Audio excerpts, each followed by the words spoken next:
Beautiful. All right, and we back. Hi, welcome back. Didn't Right. take fucking long. Get ready to log in, dudes. Get ready to log in, dudes. Gotta adjust the camera key. Get ready to log in, dudes. Get ready to log in. When this shit hits 88 miles per keck, we finna see some wild shit.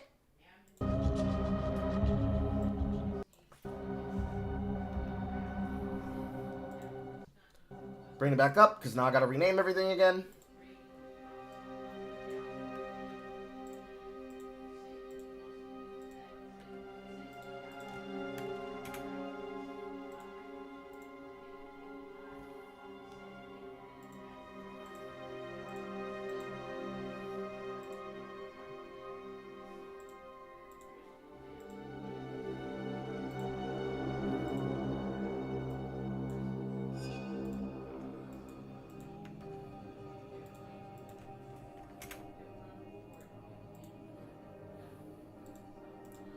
Nero's finna log it in.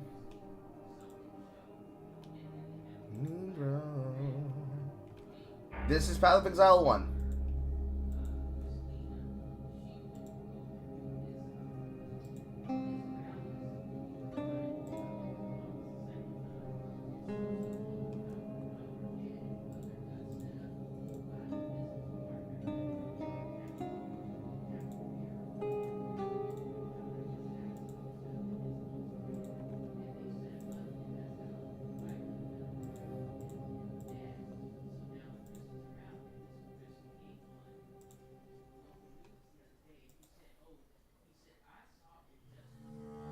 "44 seconds.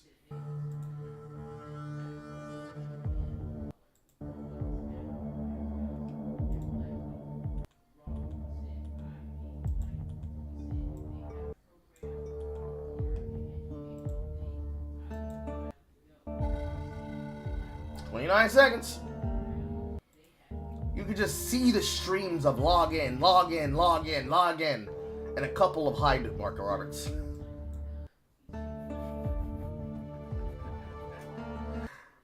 We're probably, I don't think we're gonna need Excel spreadsheets for this list, but then again, it is Path of Exile, so it's probably proper.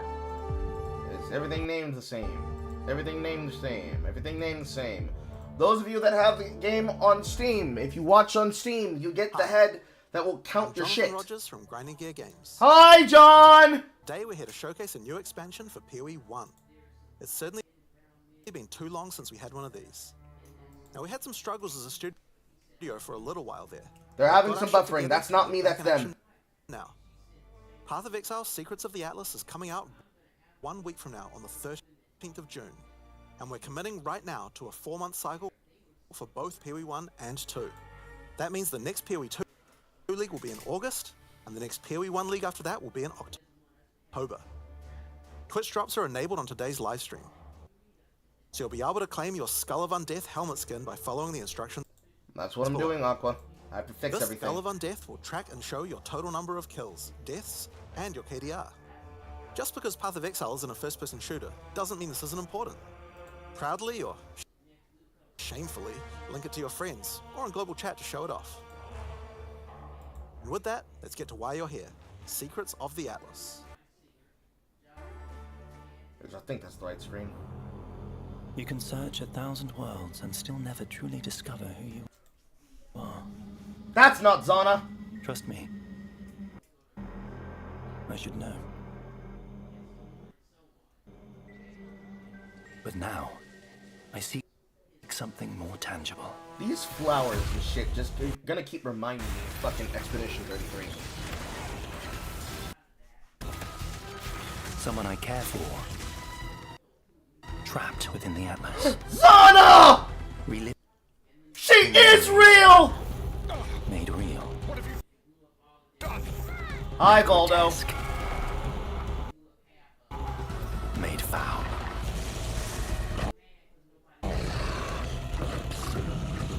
That's new. These manifestations must be destroyed. Their threads must be eradicated. I must have answers. We must find the originator. We must save my sister. Hey, yo, what? Nigga said sister!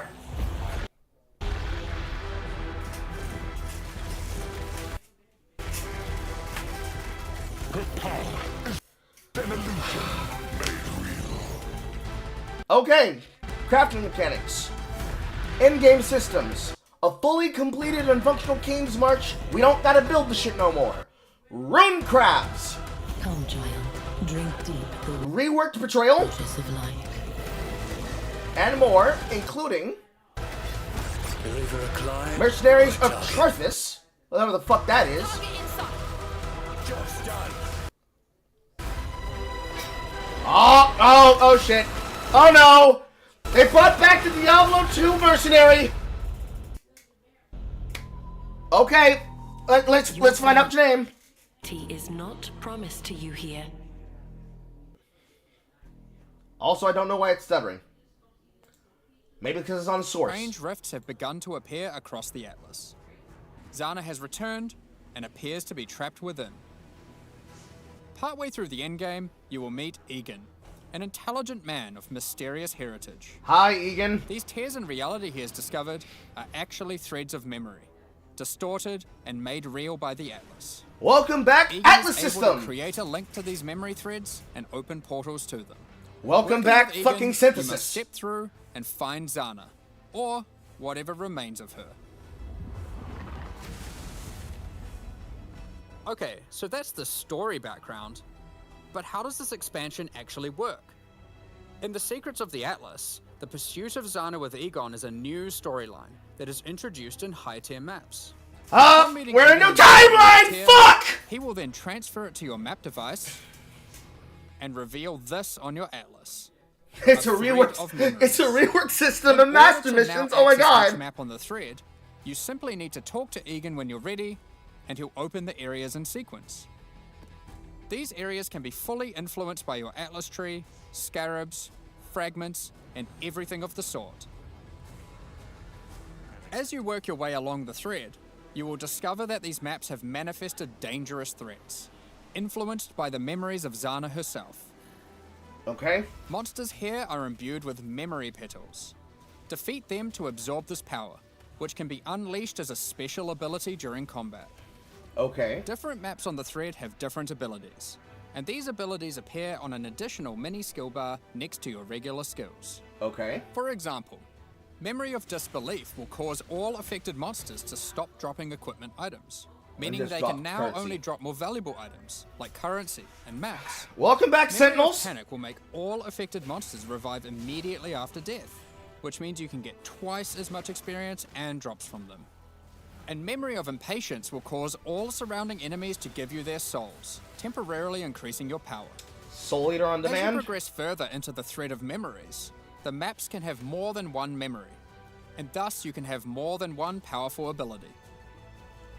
As you gather memory petals, you can use these powers together. The Lord Each have skill mercy. costs its own amount of memory petals. So using the examples above, you can first use Memory of Impatience to become way more powerful, then use Memory of Panic to prepare them to revive when they are slain, then use Memory of Disbelief to cause them to drop better, more valuable items. Ugh. Finally, obliterate them all.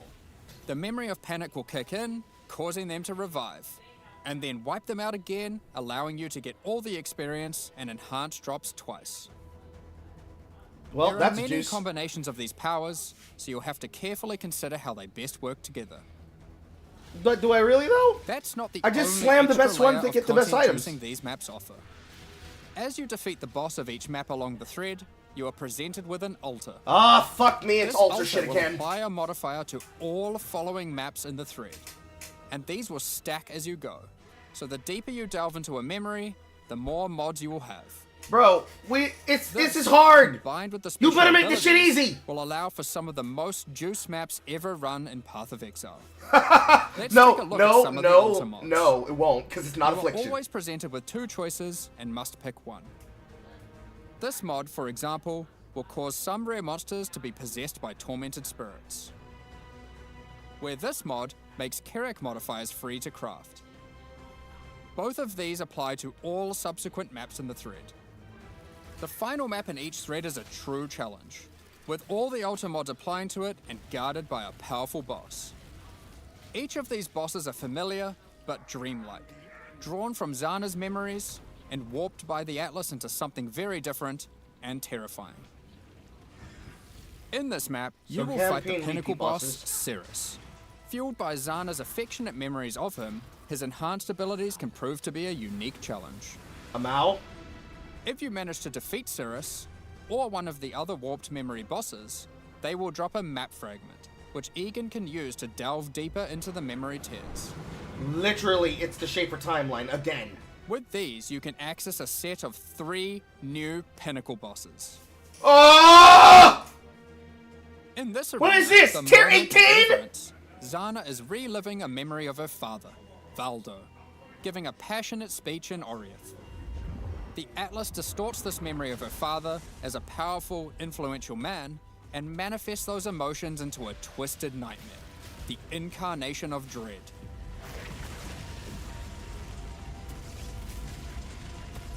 Another memory created is the incarnation of neglect and the incarnation of fear. Good luck, Exiles. Amal? Of course, if you are brave and strong enough to defeat them, each of these new pinnacle bosses have new unique items befitting them. Uh-huh. If you slay the incarnation of fear, you Gain might be 46 lucky enough to physical find and the extra Star damage of a Caller random unique element. abyssal axe. Doomfletch on an axe. We're gonna show this one because it's straight up badass. Starfall on melee critical strike. The Starcaller axe is a weapon that can harness the power of the stars themselves to deal immense damage. What makes it shine, however, is that on melee crit, it casts Starfall, a new skill. With the right build, you can carpet entire areas and wipe out screens of enemies as you rain down the elements upon them. Yeah, that definitely looks cool. Another item you may find, and this one is my favorite, Divination is buff the for 20 Wine of seconds the when Prophet's used. unique flask. It consumes a lot of It's a gold charges, flask, too. but every time you use it, you draw a random divination card. This card appears above you and correlates to a powerful buff. If you draw the Escape card, you'll gain increased movement speed. Or maybe you'll draw the Doctor, which will cause you to gain the modifiers of slain rares you kill. Headhunter on Effectively, demand from you a can think fucking of this flask. unique as being many other uniques all in one. There are many, many cards Hello, to draw, each new with varying top degrees tier of rare power to item in the draw. league. It is now Okay, worth but let's 500 get back to Hinakono the locks. Atlas. After defeating all 3 new pinnacle bosses, you'll be able to find new memory-influenced Tier 16 maps. These maps come with the previously mentioned special abilities and monsters infused with memory petals, but can also roll the same modifiers typically found on Tier 17 maps, making them far more rewarding. With all these new memory maps comes a new item mechanic. Items in these maps can drop with memory strands, and will have a random amount, up to 100. This does a few things. When you identify the item, it will increase the tiers of modifiers your item has. Generally speaking, the more memory strands, the better the item will be. So, forced On top of tiered this, upgrade whenever drops. you're crafting that item using currency orbs to replace or add modifiers, such as alterations, chaos, and so forth, it will consume some memory strands to make the crafted mods more powerful. So, you're forcing The them to new be tier pinnacle 1. bosses also drop new crafting currencies, which can be used to manipulate the amount of memory strands on an item. The Orb of Remembrance will let you add memory strands to any normal equipment. So if you have your perfect base to craft on, and it doesn't already have memory strands, you can add some before crafting it. Uh-huh. The Orb of Unraveling will consume all remaining memory strands on an item to randomly upgrade its mod tiers. This orb's effectiveness is based on the number of memory strands it consumes. The Orb of Intention can be used on memory influence maps to reduce item drops, but improve the chance to find items with memory strands. In the process of adding these new currency items, we realized something was missing. The Shaper and the Elder did not have their own Exalted Orbs. No, they did This not. has now been rectified. Both bosses now have Exalted Orbs, which can Thanks, add John their and Mark. influence to an item. Zana was there from the beginning, when the Shaper Pinnacle fight was first added. She helped defeat the Elder, and she was a critical part of the Conqueror's storyline. Now, with all 6 influence types having their own Exalted Orbs, the cycle is complete. It's almost as if we could now do some sort of new, epic, unique item to interact with them. Amal. In other news, there of course has to be Atlas passive tree support for this new endgame content. Oh, you mean Let's that you take a look finally at a fixed few the things goddamn Atlas piece that you broke Grasp fucking the 5 card patches noted ago?! passive skill increases the chance for the amount of memory strands on items dropped in your memory influence maps to be lucky. This means it will roll the number of So no, memory 'cause it's strands not there. twice, keeping the highest value. By allocating traumatic experience, remembered kindness, or educated upbringing, you'll decrease the chance of finding memory threads that lead to specific bosses, meaning you'll have better chances at finding the memory threads you would like to run. This is especially useful if you want to target farm a specific boss because of its unique item drops. In sum, the secrets of the Atlas will have you questioning what is real as you attempt to free Zana from warped memories scattered throughout the Atlas. You'll fight new Guardian and Pinnacle bosses tormenting her, find crazy new Pinnacle uniques, combine and unleash memory petal empowered skills, juice maps to new heights, and craft powerful new items. While we were showing all the juicy rewards from the new endgame system, you might have noticed that a lot of gold was dropping. Yeah. Let's talk about that. Okay, Mark. Gold was introduced during the Settlers of Kalgur expansion. Sure It was. funded the development and operations of King's March, Sure did. along with various new features such as the currency exchange, the black market, Gambling. and the passive respec system with Faustus. Gold respect instead of having item respect. Those features offered by Faustus will be here to stay, along with some of the Whee! other services King's March has to offer. We'll get more into that later, but don't worry, King's March has already been completed. There will be no more town building. No Like more before, Fish League. Gold will be used for town services, but we're also adding a new way to use it in the upcoming league. It's time to talk about Mercenaries of Trathus. In this league, you will meet veterans who have travelled all the way from the lawless cities of Trathus. They're ready to offer their sinister services, but not for free. You will encounter these mercenaries as you journey through Rayclast, one in each area. They have their own personalities and come with different builds, skills, and items already equipped. After meeting them, as per the Trathan code, they will challenge you to a duel, a test of strength and conviction. And you get to know what Before they're doing beginning the duel, you will be offered an overview of the mercenary you've encountered. Here, you can see the gear they have equipped, the skills they employ, and any support effects augmenting those skills. You must now make a choice. You can hire their services, take one of their items, or exile them. If you choose to hire them, for a gold cost, they will accompany you as a skilled combatant to assist you in fighting monsters throughout Rayclast. Once you've decided, you can begin the duel. This is a great opportunity to test them, as you don't want to be out of pocket with a useless rookie. However, they're testing you too. They also don't want to be working for an amateur. So, what items might they be using? Generally speaking, mercenary gear is more powerful than what you normally find from defeating monsters. No, sir. That is a perfectly rolled tri-base. That was can also come 75 equipped with fucking unique items. shield that you just showed in Those front of that me. would make sense for the skills they are using. There are Fucking even hell. some new unique items that can only be The obtained. goddamn NPCs got better One such gear than unit is us. Scorn Flux. These boots combine agility with the mastery of the arcane. While equipped, increases to cast speed from Arcane Surge also apply to movement speed, which is worth noting is now 20% inherently from Arcane Surge, up from 10. They also grant Arcane Surge when you use a movement skill. This allows for some speedy spellcasters. Sometimes you may Frostwing. meet particularly infamous Trathan I know what I'm mercenaries, playing. bearing the name of their house. These mercenaries descend from the 4 major death trade families in Trathus. They are less common, but have far better items. And that's they are just also the casually sole source of items tier, with new casually infamous top tier. modifiers, unseen before in Rayclast, such as these gloves. which convert all of your minions' fire damage to chaos damage. Or this helmet, which causes nearby enemies to take more physical damage as you gain more fortification. Bone Shatter's finna go crazy. If you're not swayed Minions by are finna any go of their crazy. equipped gear, Elementals however, finna go you crazy. can always challenge them for the contents of their pockets. If you lose the duel, don't worry. You don't need to give them an item. You aren't bound to Trathan tradition like they are. However, you are bound to Ray class tradition, so you'll just die. Almost at me. Well, not really. While playing in a party, each player can decide whether or not they want to participate in combat against the mercenary. For each player that opts in, the mercenary gets more difficult. But if they're defeated, each player has a 50% chance to get a random reward, which is usually currency items from the mercenary's pouch. Alternatively, party members that opt out of the fight can spectate and cheer you on. Or they might wish for your demise, so they can pick up that allocated divine waiting off screen. Dead. Good. Amal?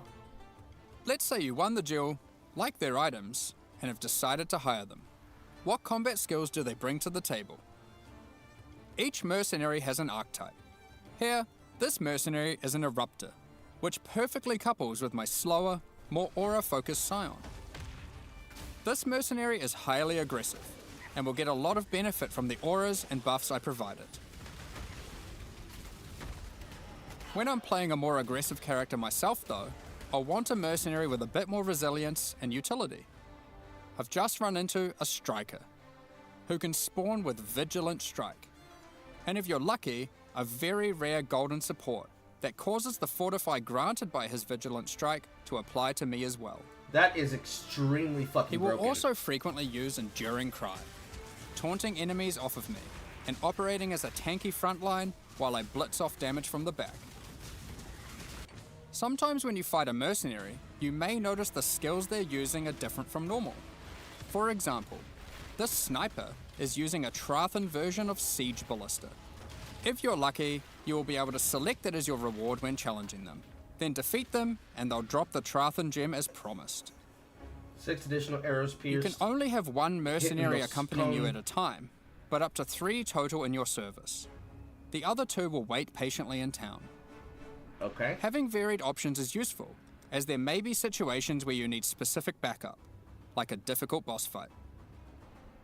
Any of your mercenaries you have active, or in your reserves, can have their equipment replaced with items of your choosing.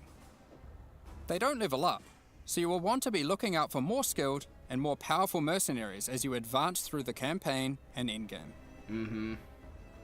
If your mercenary falls in combat, you will need to return to town and spend some gold on healing supplies to get them back on their feet. Then perhaps consider giving them some upgrades, if you think it's deserved. Bro, you just I put just a wanted fucking to corrupted clarify, balls mercenaries Combs heart do on him. not lose their equipment when defeated. Based. If your merc buddy consistently fails you, you can just dismiss them and find a new, more resilient ally. And then take the gear you gave them off. So at least you can get it back. I'll walk mine. Earlier, Say it with me, I chat. mentioned you You're could fired! exile mercenaries. If you keep running into a mercenary archetype and you think, man, this guy stinks, their gear is trash and they have no auras, you can then choose to exile them. If you win the duel, they'll be forced to leave with their tail between their legs, and you won't encounter that archetype again for a while. Now, alongside these new Trathan arrivals, we shouldn't forget about the recent Kalguran ones too. Yeah, because settlers As we mentioned earlier, the Settlers update introduced gold-based respeccing of passive points. You can now do so by talking to a number of NPCs throughout Rayclast, starting with Bestil and Lionized Watch. Thank fucking Christ, this will save us Black in the market early item game. gambling, previously just available in Kingsmarch, is now available in each town at the same NPC. This lets you buy randomly generated item bases for gold. Very useful if you're stuck for upgrades or searching for a specific unique. Basically. The currency exchange will be returning too. Starting from Lionized Watch in Act 6, you'll be able to find Faustus, who can help facilitate these trades. Now, after almost a year of building, Johan is finally satisfied with the upgrades made to the town, and now its services can be used to their full effect. King's March is going core, but there will be no more town building. As you start running maps in the endgame, you'll start to find different ore veins, which Kalguran workers can mine for you. The shipping mechanic invites you to send these ores and crops to Karui and Kalguran ports, and they'll return rewards in kind.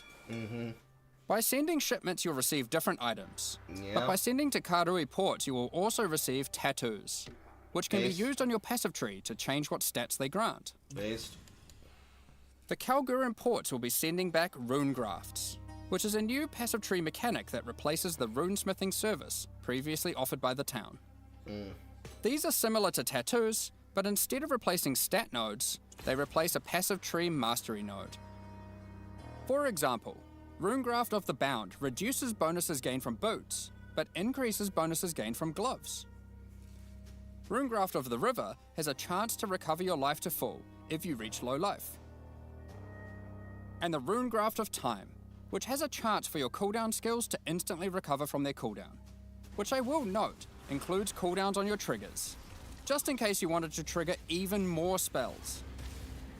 There are many other rune grafts which cover a wide range of different builds and stats. Some are more common and others rarer.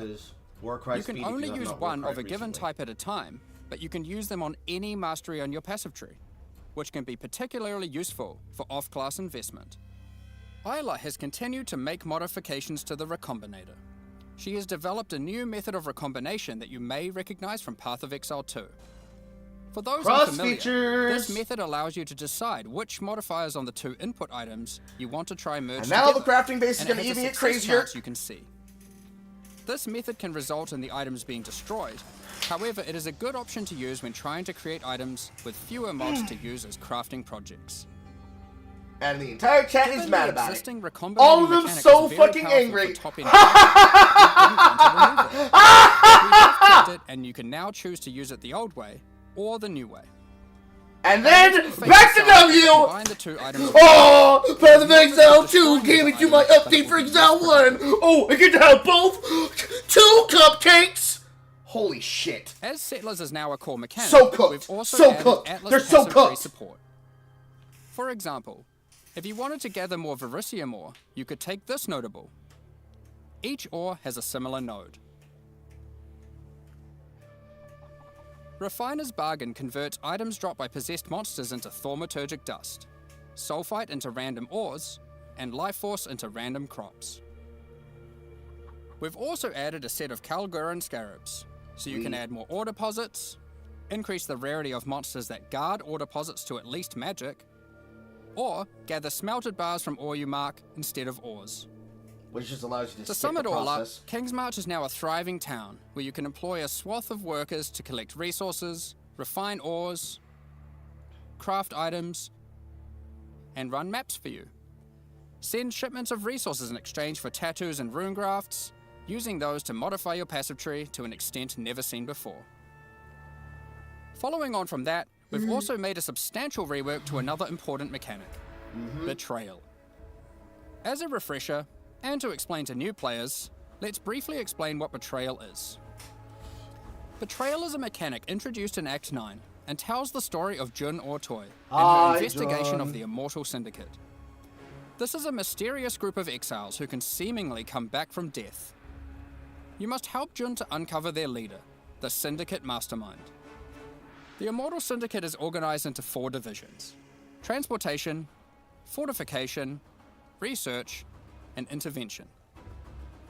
As you encounter the Immortal Syndicate members, you'll gain intelligence for each of these divisions to discover the location of their leaders, tracking them to their safe houses. Defeating the division leaders at their safe houses will reward you with intelligence on the Syndicate Mastermind. In your journey to track down the Syndicate leader, you'll manipulate the members of the Immortal Syndicate to change divisions, form friendships and rivalries, and even banish them from the Syndicate for a time. Historically, after encountering and defeating the Syndicate Mastermind, the state of the Immortal Syndicate would reset, requiring you to start from the beginning of the investigation again. This has always been a difficult decision for players and can often feel bad. Because it Do feels you bad fight to the cash mastermind for a chance at the special loot, or keep farming the safe houses that you've spent so long setting up? Well, in the Secrets of the Atlas expansion, we've split out the mastermind to be completely separate from the core mechanic. The boss is now accessible through a new fragment that Welcome to has a chance to drop Shiny! from the safe house leaders at high levels. The mastermind no longer resets the state of the Immortal Syndicate. You can now build your betrayal board to your liking, optimize it, do mastermind fights, and reap the rewards without having to lose all your progress every time. The boss fight itself has also been improved, now with significantly fewer immunity phases and new rewards. By the way, if you're a new player to Path of Exile 1, don't worry about all this detail. This content is optional, and you can discover and engage with it at your own pace. The Mastermind still has a chance to drop a Veiled Orb, now renamed to Veiled Exalted Orb. Veiled Chaos Orbs are being re-added to other Safe House leaders. In addition, the Mastermind now drops the new All Flame Embers. All Flame Embers are map Welcome back, that Necropolis. replace monster packs and in-game maps with different types of special monsters. These packs have unusual properties, compositions, or rewards. For example, you might use the All Flame Ember of Kulamak, which replaces packs with Syndicate monsters and their leaders, who revive after the map boss has been slain. This might at first sound annoying due to backtracking, but these monsters when revived are far more intense and rewarding. It is our intention with All Flames to provide many different types that combine with other mechanics, multiplying with your existing modifiers in new and interesting ways. This is them paying back what they did Another by good taking example of content out this from the is the Scarabs. All Flame Ember of So they Propagation. reworked how everything worked on the When Scarab slain, board to then special add more rare monsters content. added We're by welcome, this All Flame guys. here will spread their modifiers to other rare monsters in the map. This can be useful when trying to create singular, very powerful, and very rewarding monsters. Something akin to meat sacks, which are making a reinvented comeback with this update too. But they're too fucking tanky, go! Another is the All Flame You didn't even Ember of pierce his Restraint, energy shield! which adds monsters that drop no items. But when you slay them, you get buff stacks of increased quantity and rarity to enhance the drops of all other monsters. Based. All Flame Embers can be placed in your map device like Scarabs, and used in conjunction with Scarabs to further customize your maps. We're looking forward to seeing which combinations players find to enhance their maps. Perhaps you'll use all Scarabs, all Flames, or maybe mix and match. It's up to you. The Mastermind's unique items have also been improved.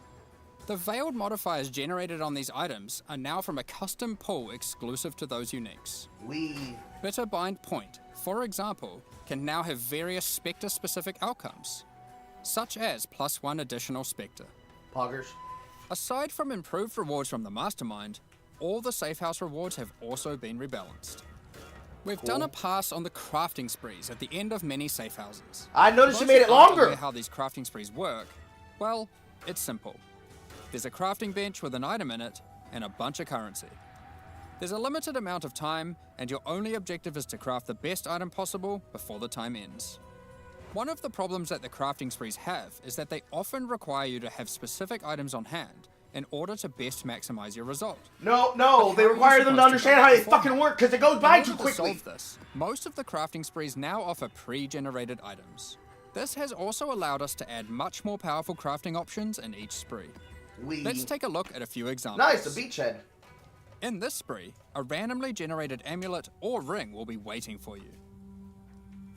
Test your crafting skill or luck with this Reflecting Mist crafting spree, and see if you can create something worthy of Kalandra's praise.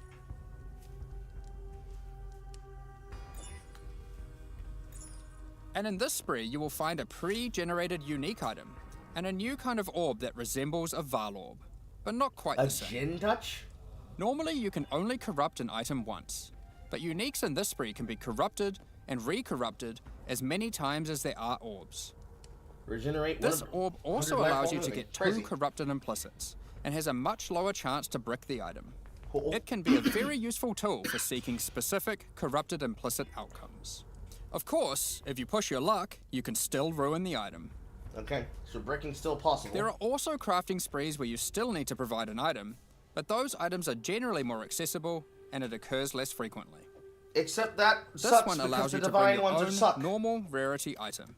Then just go ballistic with a whole ton of scouring orbs and orbs of chance, hoping to get your ideal unique. Okay. For most sprees, the rank of the syndicate member increases the amount of currency provided, the quality of the pre-generated items, and the time allowed to craft your item. Cool, cool, cool. Aside Fair. from the crafting sprees, there are other new options too. If you love gambling for currency, how about you try opening Varici's Emperor's Luck chests? These work just like the Emperor's Luck divination card and provide full stacks of currency. If you're lucky enough, unlike me, you could end up with a whole lot of divines. Poggers. Betrayal is a good source of veiled items. Veiled items have some important quality of life improvements in this expansion too. All of the crafting bench options normally granted by unveiling items are instead now moved to the core game, so you don't need to run Betrayal to unlock them. They are instead found at the entrances to boss rooms and in-game maps. On Which top of means that, they you take no on the longer same need to speak to tool Jun as, to unveil upgrades throughout the items. campaign You can process. just right-click them, or the equivalent on gamepad, and select which veiled modifier you want to unveil.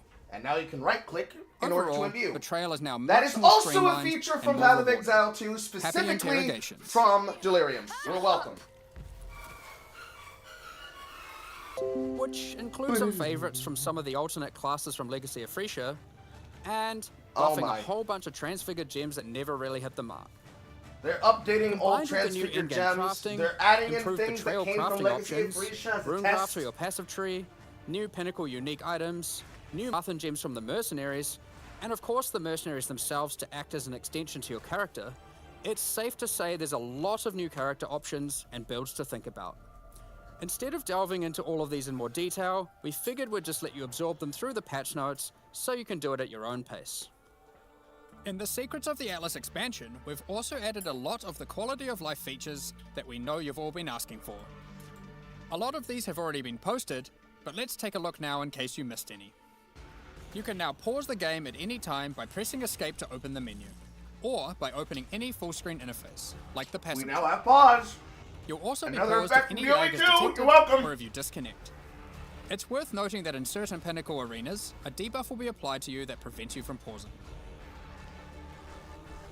We're also making a change to how you use currency items on strongboxes and monsters imprisoned in essences. This is also a PoE2 Based on the update. currency in your inventory and the state of the strongbox, these buttons will appear. Valuable currency like divine orbs have been excluded from this as it would often be wasteful to use in this context. The same applies to essences with the remnant of corruption currency. Orbs of Horizon have been updated. They can now re-roll your Elder and Conqueror Guardian maps. Doing so will re-roll the base map and the Guardian of that map. Super The map Poggers. device now has a small additional inventory. This is particularly This is called useful a if you're regex. rolling many maps. This to is run when in you sequence. roll your maps, Or and instead if of you having want to to go use back varying to the amounts tab of to roll scarabs more, or other map you frames. put materials in it so you can During customize breach your map. encounters, all the splinters will be automatically collected and dropped at the end of the breach. That is the Path of Exile 2 update. On gamepads, we have separated the targeting of monsters and non-monsters, so you are That able is to the Path of target them Exile 2 independently. update. This removes a bunch of frustration when you are trying to interact with objects in the world and monsters are nearby. You no longer have to kill all of them first. Vendor windows will now remember your last search. This is remembered until you log out and is remembered on a per NPC basis. That is the Path of The Exile amount of 2 characters update. you can type in the search field has also been increased. When using currency items, after right-clicking them, it will highlight all other items which that currency can be used on. That is the Path of Exile 2 update. There are many other quality of life improvements, so keep an eye on the patch notes after this livestream concludes. Alongside the launch of Secrets of the Atlas, we are hosting a competitive event where players will race to be the first to kill the new Pinnacle bosses. I will not be The doing that event will event. take place in the hardcore, solo self-found Mercenaries of Trathus League. We have some interesting prizes in store for the winners.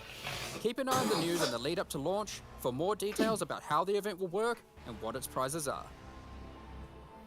Next up, we're going to be talking about And our now, new League ways for you to support spend your money! Today, we're launching 2 new series of supporter packs. The Frisian Magistrate I'll be right and back. Crypt Keeper packs. We're gonna have an actual Each Hassan tier moment. contains the pack's full face value in points, alongside several exclusive microtransactions. As always, the microtransactions in these packs are purely cosmetic and do not affect your character's power or progression in any way.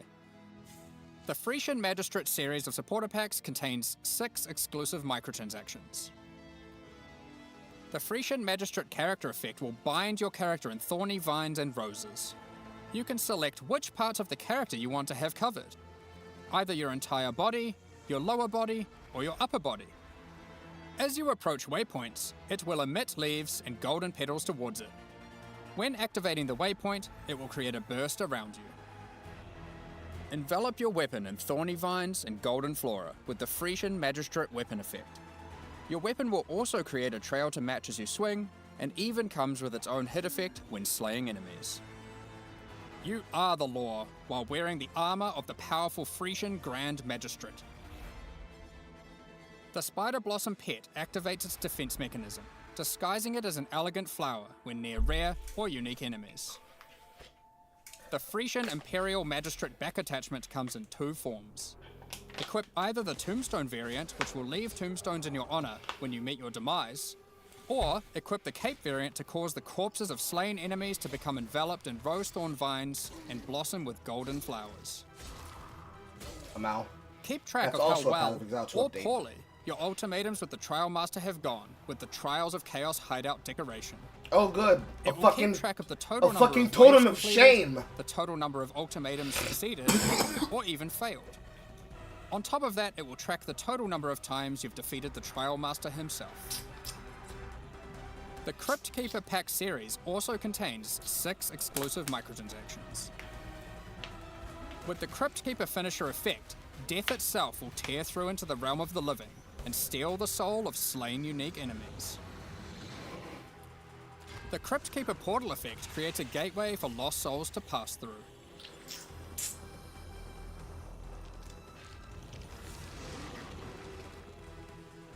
Become the true master of the undead by wearing the hallowed Crypt Keeper armor set. It comes with a more armored helmet variant and a creepy mask with a spectral hood. Looking to have some fun during idle time in your hideout? The burrowing Whack-a-mole! hideout decoration will test your reaction speed as you try to whack as many Devourer heads as possible in the shortest time. It also comes with a scoreboard, so you can try to set new records to show off to your friends or just visitors coming to trade. Whack-a-mole! Equip yourself with the Ghostly Dead as you ride the line Whack-a-mole! with the Sacred Crypt Keeper back attachment. The Sacred Archives map device resembles a magical library with the works of scholars that come to life when you open a map. This map device tracks how many of each core league you've completed in in-game maps. These packs are now available for purchase on both PC and console, and will remain so during Path of Exile, Mercenaries of Trathus. Whee! Additionally, any microtransactions from these supporter packs will be made available for use in Path of Exile 2. Whee! Meanwhile, the Paladin and Penance packs leave the store forever at the launch of the Mercenaries of Trathus League, so now's your last chance to purchase them. Additionally, the Dawn of the Hunt mystery box will be made available for Path of Exile 1. If you have already unlocked any microtransactions from this box in Path of Exile 2, you will of course immediately have access to them in Path of Exile 1. Giant W. Thank you so much for your ongoing support. We're just about to start the Q&A with Ziggy D. Afterwards, we'll post the full patch notes for Path of Exile, Secrets of the Atlas. With release at the end of next week, our community team will be posting crucial information you'll need for the release. Keep an eye on the news. Thanks for joining us today and checking out our latest developments. We're looking forward to dueling mercenaries, fighting new pinnacle bosses in the endgame, and exploring the new crafting systems and character builds next week. We'll begin the Q&A shortly. Again? So please get your questions ready.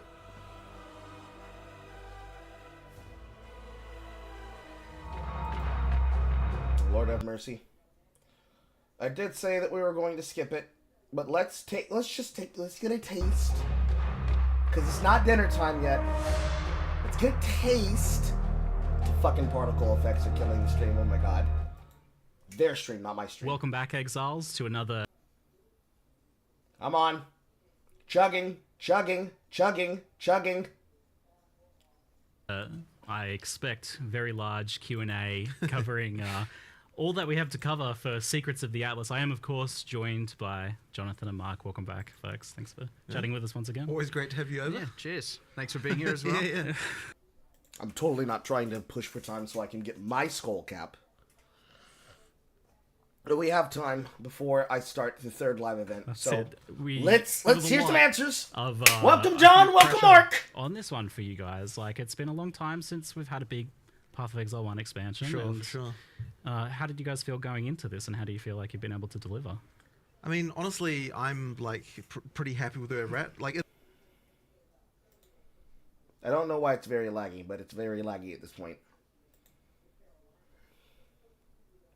it isn't a, like, it isn't a full year of development because, obviously PoE 2 disrupted things a bit. But the main thing is we're kind of back in action now, we've worked out the model for how the studio can function doing the stuff. And ultimately what it required is kind of like merging the teams back together, kind of having everything so that like everyone's able.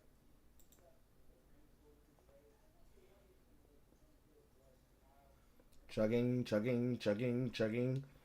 Work on both games, not necessarily simultaneously for a given person, but effectively, we need sort of our best people to be able to work on both games in order to really make sure that they're good. And so, that effectively means that merge sort of approach is definitely way better. And so now we've kind of got that, and now that we're back to sort of fixing deadlines again and everything. I guess we will be skipping it. Fuck. I don't like that that's skipping like that. Anyways. You'd think that would have been less laggy when the gameplay ended, but unfortunately, this is just the nature of what happens sometimes. The fucking tavern talks end up being goddamn fucking laggy to shit. Or, they're completely disinteresting. However. I am so fucking shocked. I can't believe she has a brother. I can't believe it. They did it again. I know some people were asking me if I was fine. Acid reflux. I was eating the kimchi that I prepared from the live stream, or from the video recording that I haven't put out yet. Looking back through the chat, there was one message that I saw. Bogdan, what do you mean when you say you haven't used the Ascendancy subclasses? You've been playing through the core gameplay off of the base class itself? Purposefully?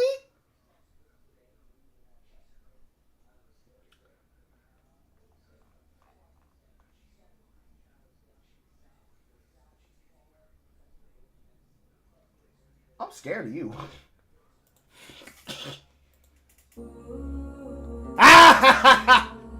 Yep, they hit us with the technical difficulties. They hit us with the technical difficulties. Well,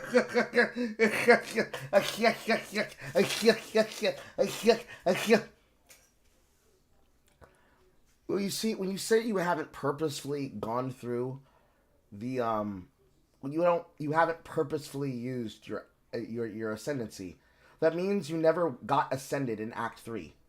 Because that's the first time you get the first point of your ascendancy, is in Act 3. So you basically skipped it. Because then you go to the Cruel Labyrinth, then you go to the Merciless Labyrinth, then you go to the end game Divine Labyrinth. So that have not gotten even your first point, that's either an achievement of the build you're playing, or you have been scraping by the skin of your teeth. And I'm not sure which one. And therefore, I am scared of you. But anyways, what a fucking flex. What a fucking stream. What reveals. Multiple changes that have been made to Path of Exile 2, going inside of Exile 1. Multiple changes coming to Exile 1 because of that change. And many of the people in the chat just saying L, L, L, L, L, until they're told, oh wait, we get to have both versions? Then it's back to WWW. So many people not playing Path of Exile 2. It's so stupid. Me personally, I'm happy about the changes to Betrayal. I'm happy about the inclusions of the in-game map system. Lord knows that whatever they do to the Atlas is going to be whatever.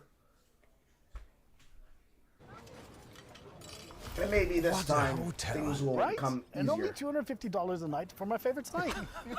What? You didn't check Trivago. I got mine for 155. You have to check Trivago. Oh yeah? Prove it. On Trivago, you can compare hotel prices from multiple different sites. Even your favorite one. Look, same hotel, $100 less. You didn't check Trivago. I didn't check Trivago. Check Trivago to compare prices and save up to 40%. Hotel? Trivago. While they're waiting for them to fix their stream, any quick thoughts on the new war bond? It looks good. It looks good. That's all I can really say at this point right now, Buster. Perforate dealing over 10k damage minimum. Hello, folks. On sand. We're back with some Q&A. But imagine how much more damage you the could do. Secrets of the Atlas. We've got Now they're back. a nice big one. We're going to restart. We had a little bit of technical difficulties there, but we're ready to get into a nice big long Q&A session here. So I did ask the question that after nearly a year since the last major Path of Exile release, it feels like there's a fair bit of pressure on this one to be something pretty major, but also to show that you guys still love and care about Path of Exile 1 and have a future for it. Sure, yeah. So, as I was just saying, like I feel like we've kind of finally got our shit together as a studio now, as I said in the intro. So we've sort of changed our approach. We've we've merged the development teams back together. We've kind of got everyone on one floor in the middle layer, like all the developers. And now we're kind of making it so that, we're effectively moving people, backwards and forwards from PoE 1 and 2 sort of as needed. And that's definitely a much better structure for us because it just means that we get, all our best people can work on, whatever game needs it right now.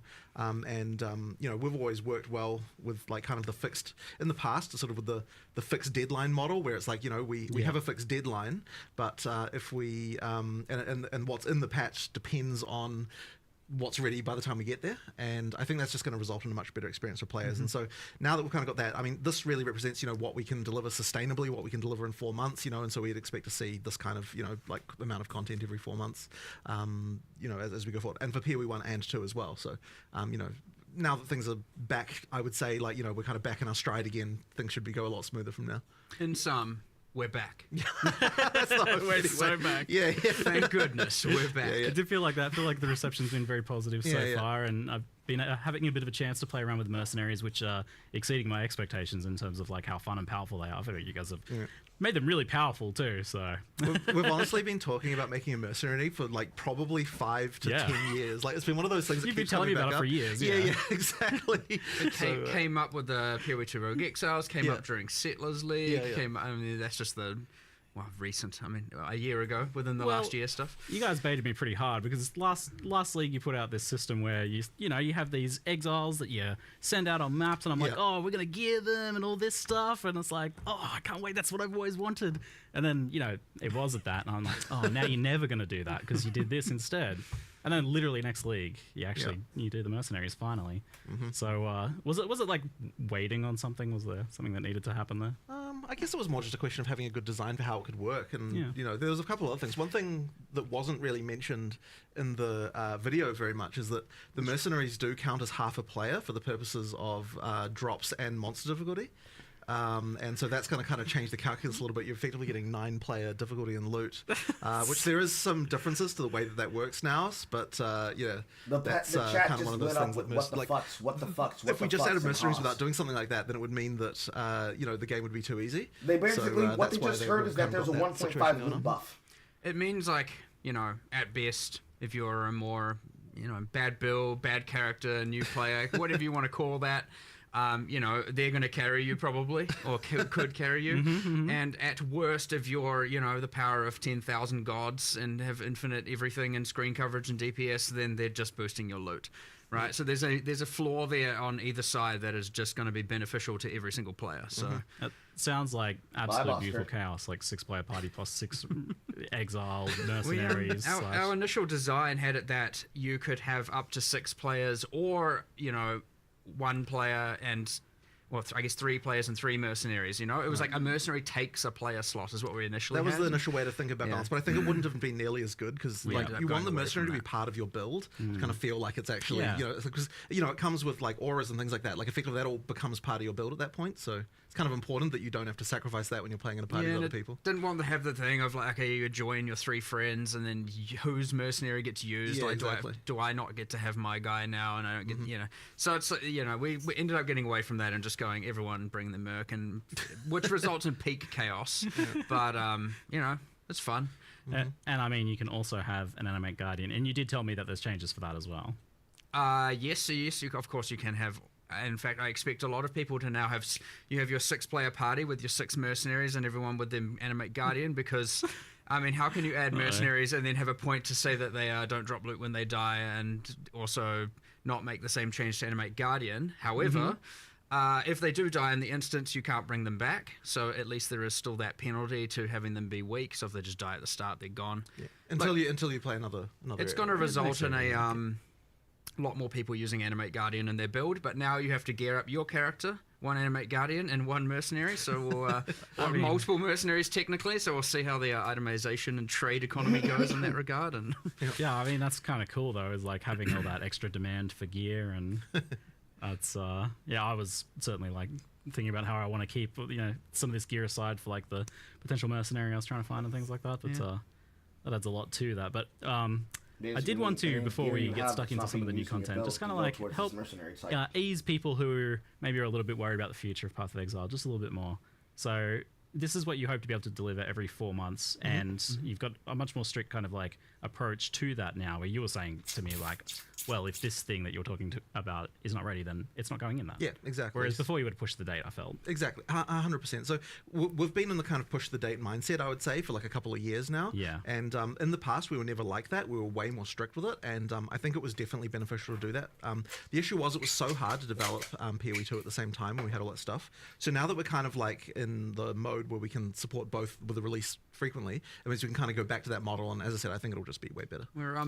I just want to make sure we are always going to be that whole like plus or minus 1 week flexibility, because you have things like there might holidays, be like exactly. conventions, clashes with things and all that. So obviously you get that just before we get held to the strict to the day 4-month thing. But yes, it is the goal. 100% you go back to that. I think there is it is very, very important that you have, as a player and a long-term player of a game, of which many of our players are, you have that consistency and you know what to expect, and you can be like, yes, I've played for my month, I've played for my 2 months, I know I can just stop for 2 or swap to the other game, do that, and then I can know it's going to be coming again in 2 months, instead of that just like there for me again when I need it. that like unknown is very sad, honestly, as a developer and as a player, and I certainly don't want to do that ever again. I imagine it has a toll on the team in terms of them like knowing, because it's hard to make content, I imagine, and just not have it get shipped. Like, because it's the date's being pushed out. It depends on the person. Some people kind of like actually prefer that more. Some people do really like the deadlines. It's honestly a variety. Yeah, okay, a bit of a mixture. And you mentioned blending the teams together. That's like a big change. Whereas before you were explicitly trying to separate them, and there was the question of like, well, there's problems with that, right? Yeah. Well, so I mean, we had problems when they were blended originally, like years ago, where PoE 2 wasn't getting like it kind of wasn't working because that deadline was so far out that it kind of works. So we had to split the team to get PoE 2 shipped at that point.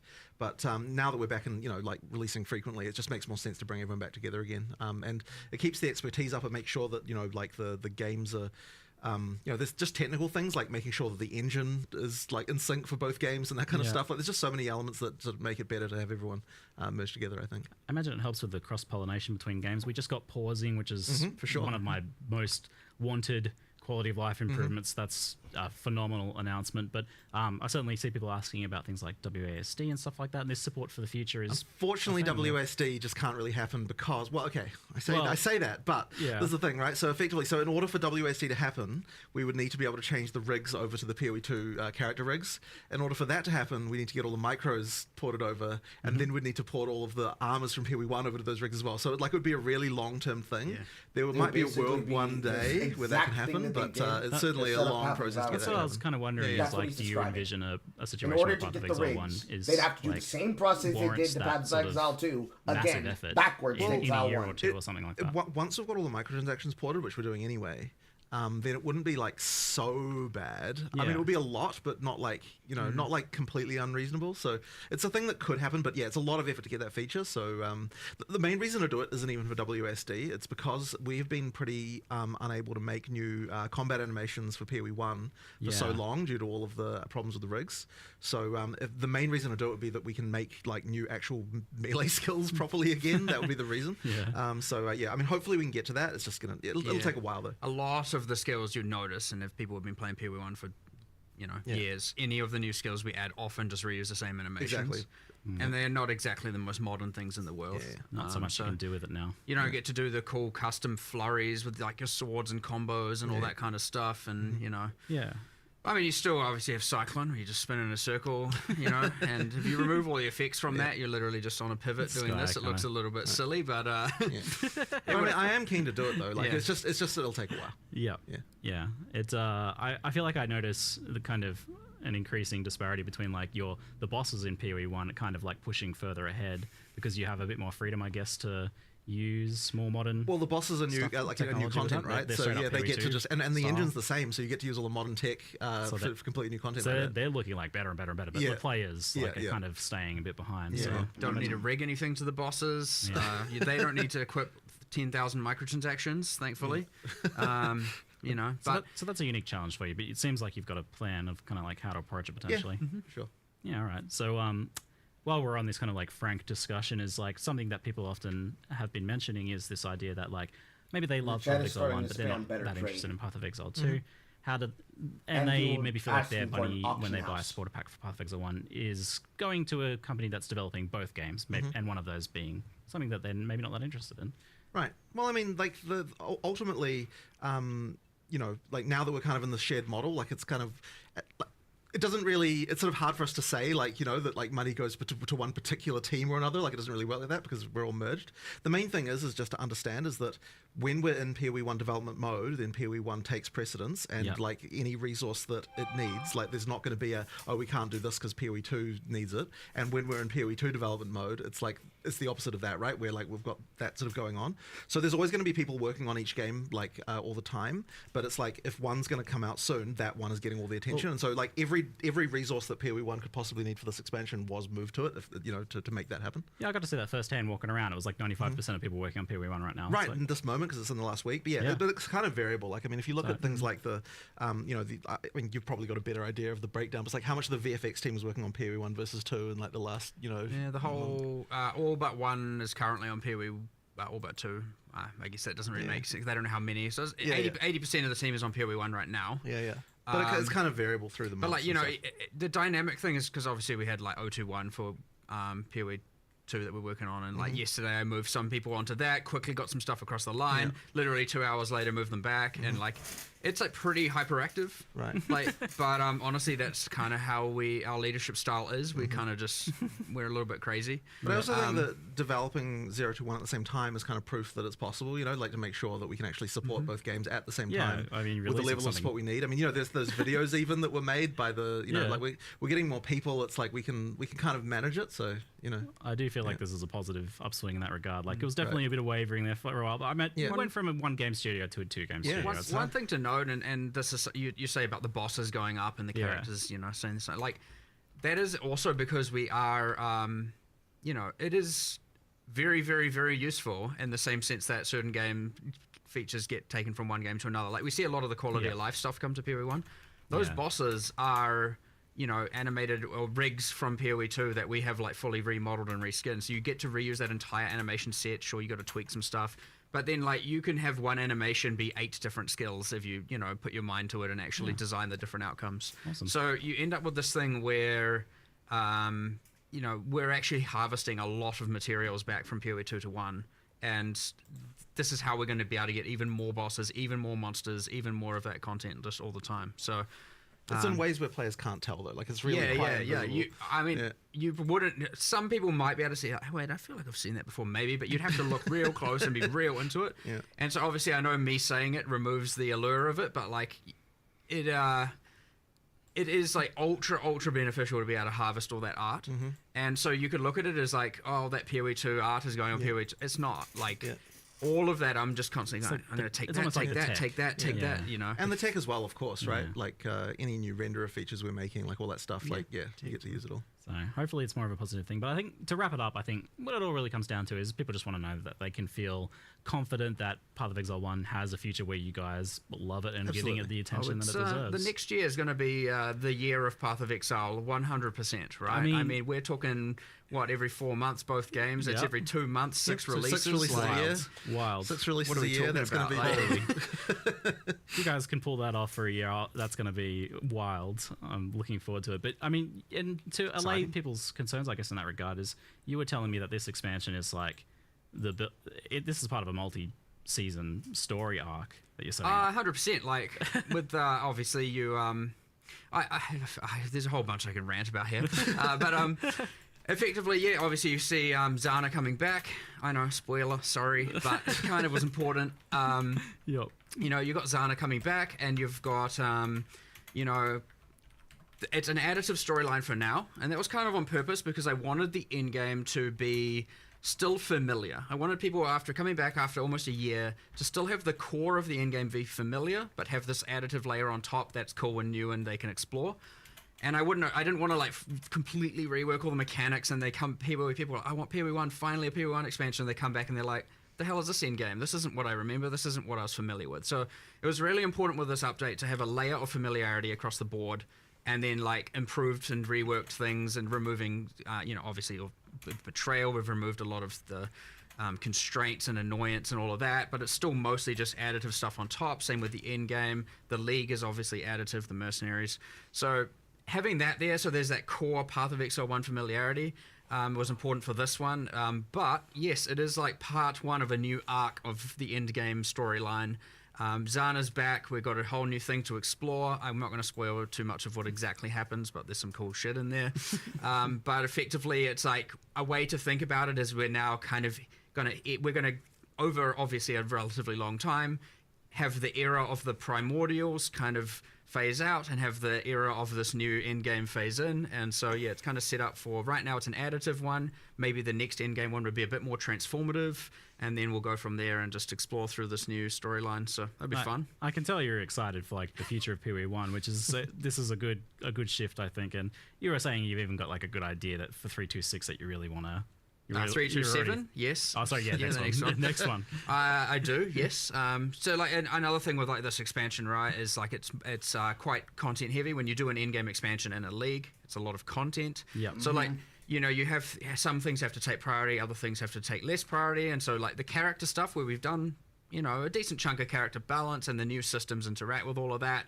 You know, there's clearly ones like, I know Settlers had like just the Giga Melee rebalance and rework, and it changed like 1,000 systems in drastic ways and all of that. But again, I wanted this time more familiarity, and then 327, we're going to go just ballistic on the characters and do as much as we possibly can to like, you know, amp that up and, I don't know, maybe fully revamp wand builds and create a whole new thing there. And now we have to because I said that.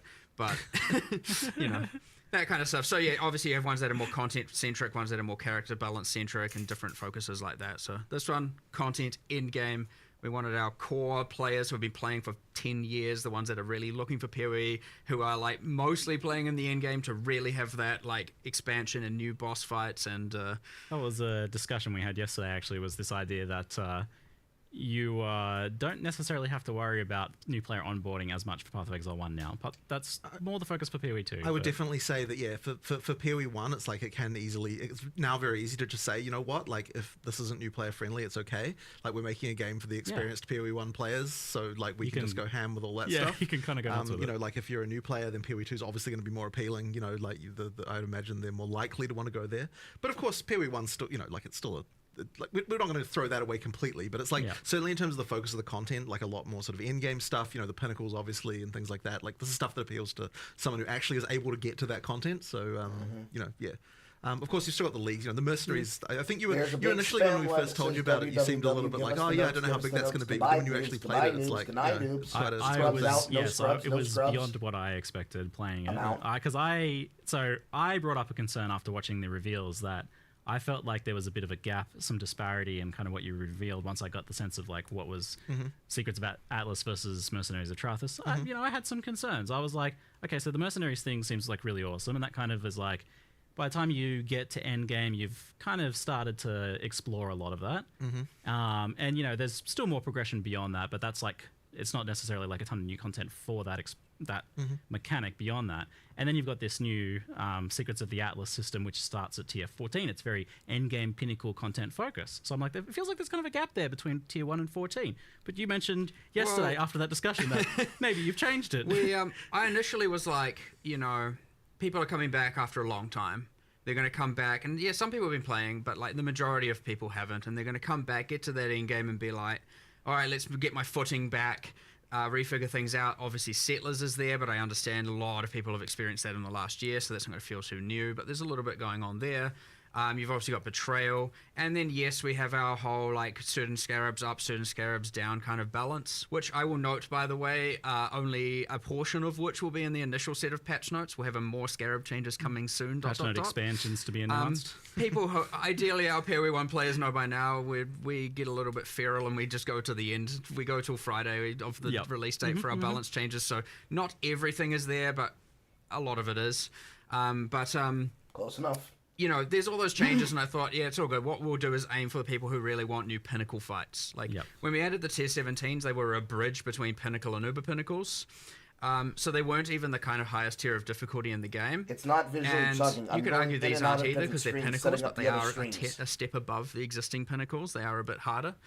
That being said, of course, just to clarify, there is a quest version of them where it is you get to tier 14s and you will find them deterministically and get through all three of them. Just for the narrative, you get to explore all that. They're easier balance. And then you get into farm mode where you get the true rewards and the true, you know, difficulty test.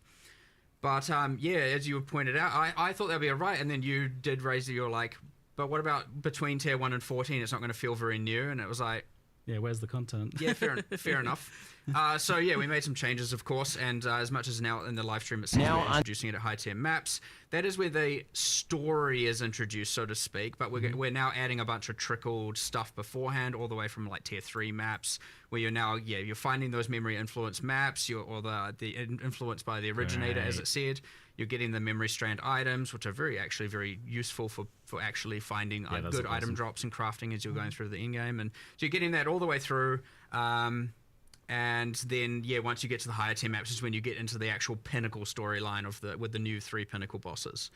So yeah, I mean, look, straight up, it was just like what we thought was good oversight, but like, this is always what happens. I think even Jonathan mentioned earlier, is like often, when we have these podcasts and interviews, it's just like half the time we end up discussing stuff that we're then going to go and change the day after or the day of, and that's exactly what I feel we like end something up always doing. comes out of the Q&A. You usually do some sort of live development during these, which I love. mean, there's so much that like to not and happening so rapidly, and coming together very much, all together. Okay, we got it's Trump. impossible to really have your eye on everything and not miss like some things.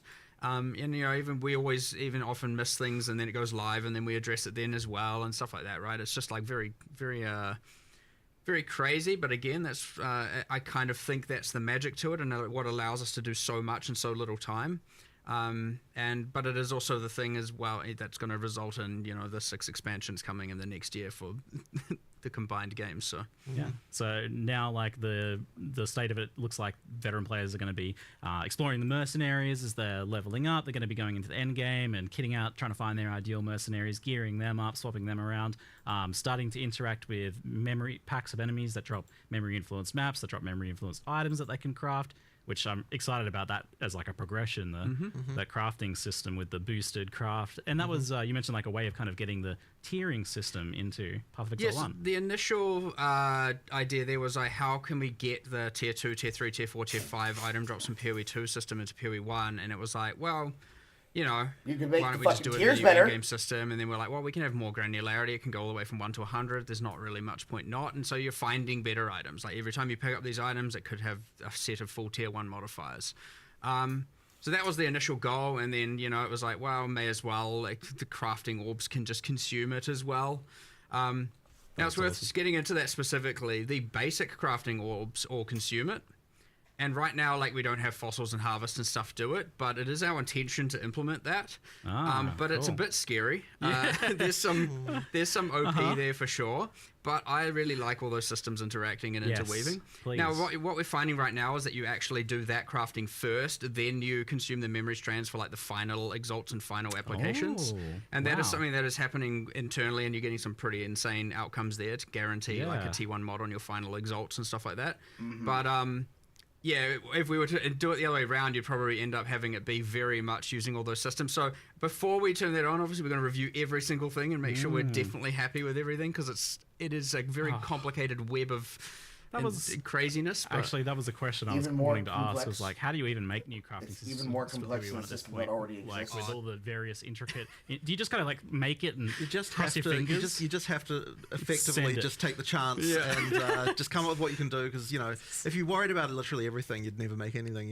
So you have to on some level. But it's the same with uniques. It's the same with new character systems. There's so many variables that you kind of just like. Here's a thing. Let's see what happens. Yeah. Oh. Yes, exactly. That's kind of. There are multiple times where I've had people come to me that I've asked to play, and people who have been playing independently that say, "Well, Carl, it's too autistic. I can't get into it." Exploring the various We know. changes you've done to things like the They know. massive overhaul to improve. Just interact with it. And like the new scarabs, those new systems, the integration of like the previous content that's gone core, and then you get to tier 14, and then it's like new story kicks in with the Secrets of the Atlas, the memory system, and that uses the kind of like the idea of those memory threads. Yeah, we had what was memories before. Yeah. So that was like there was Alva's memory and all of that, and they had kind of different things. You couldn't juice them, but some of them gave pretty specific rewards, and a bunch of them were worth absolutely nothing. The lack of juicing kind of meant that they didn't really have a good place in the end game, though. Yeah, there was only a couple that were worthwhile. We were like, we didn't really give that system justice, so like let's kind of use that as the baseline for the new memory threads, except we 100% allow full juicing. Yep. And make them more unique, have the alter mods at the end of each run, and then have the new influence mechanic. And then what we did is we took all those memories, and we were like, I think it was Octavian actually who suggested it, was like, good job. Put all those on Kirak. And so all the Kirak missions that can now be offered, since Kirak also couldn't be juiced, Kirak missions now can give you all of the things that appeared on those memories before, which gives him a unique thing that he didn't have before as well, and it can be more valued farming that. So two birds, one stone. There's a bunch of players that are spamming good Octavian suggestion. W, Octavian W, Octavian. But yeah, effectively those, and then we're like, E2. Those memory strands, we don't want it to just be I'm doing normal mapping, then you find the memory, I've already tripped up now. It's just the thing we were talking about yesterday with all the terminology. Memory threads versus memory strands. The memory threads. Again, once you're playing, it's a bit more clear. But yeah, we've got a bit of synonym thesaurus issues going on. You're doing the memory threads, and it's like, well, we want to be able to do that experience without just having to go, okay, I don't want to have to run a bunch of maps, get a thread, have some fun, and then I'm back to just regular things. So we're like, well, once you finish the storyline, I won't explain exactly how that concludes because it's a big one.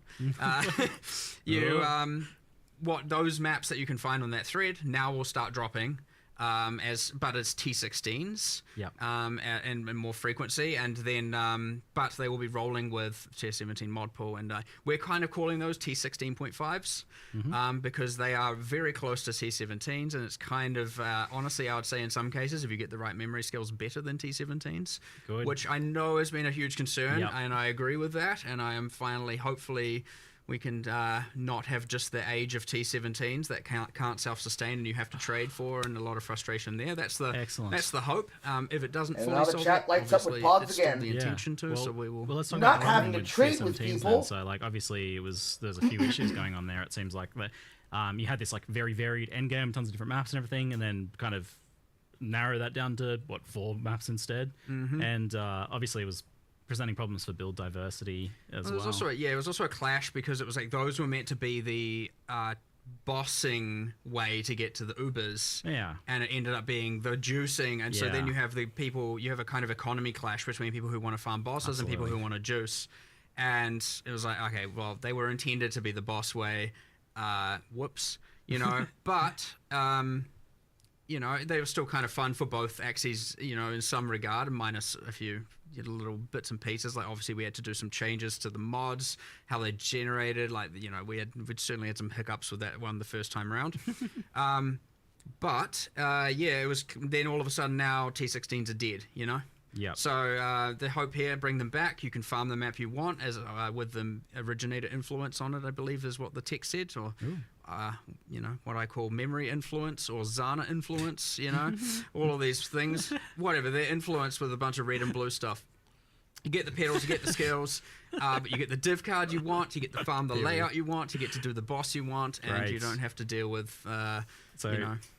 Can you say somewhat definitively if like juicing is going to be happening at tier 16s again, or is it still going to be tier 17s a bit? Or not sure. I currently, as far as I can tell, it should be in the 16s, but I didn't want to make it that the 17s are just garbage. Yeah. So you haven't taken a hard you know, stance on it. I think, especially with the right memory influence skills appearing, which you do have to take a bit of a gamble for, and sometimes you get really good ones and sometimes you get okay ones. That's part of the fun when you get it and you're like, oh yes, I got the epic one that revives monsters. So basically, what he's describing is that there is a map system. When you get that kind of thing, it's going to be like... The map system normally goes up to tier 1 to tier 15, and then as you complete the Atlas, and you continue exploring to find your Void Stones, which is the Watchstones that tier your maps up, and then also make it so that you can get more tiers of map dropping at a higher tier while you're inside the mapping process. You get to tier 16, which is knocking on the door of the final tier, which is the tier 17. The tier 17 is non-Uber, but close to Uber, designs and pinnacles that are meant to be the highest tier of content that you can do before you actively take on hard mode and you start enabling bosses that will take 75% less damage from you and will deal 100% more damage to you. Because of how mapping works, tier 16s were basically truncated by 17s. Since they're on the pathway towards the highest content, you're taking a step down, and you're not being able to juice them as well. People wanted to farm versus people who wanted to fight and float and attempt to target farm for a particular item for the purpose of flipping. So, economy juicers versus economy blasters. Rather than just blasting through all the content as blasters, they were being gated by the juicers who fought them.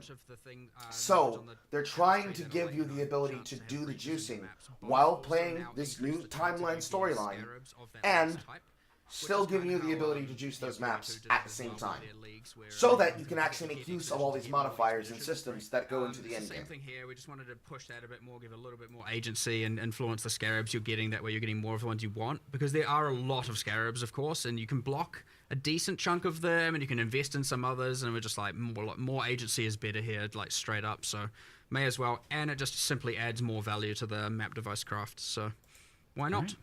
If you haven't gotten to the end game yet, Bogdan, it'll turn on and become something you're doing after you complete Katala at Act 10, which is the end of the campaign, which is what most of us consider to be the tutorial. But it does raise the question as to you'll get it. You'll see it when you get there. Like, they're not abrasive to use. They're fun to use. That there's not necessarily problems where you feel like, oh, I have to use them.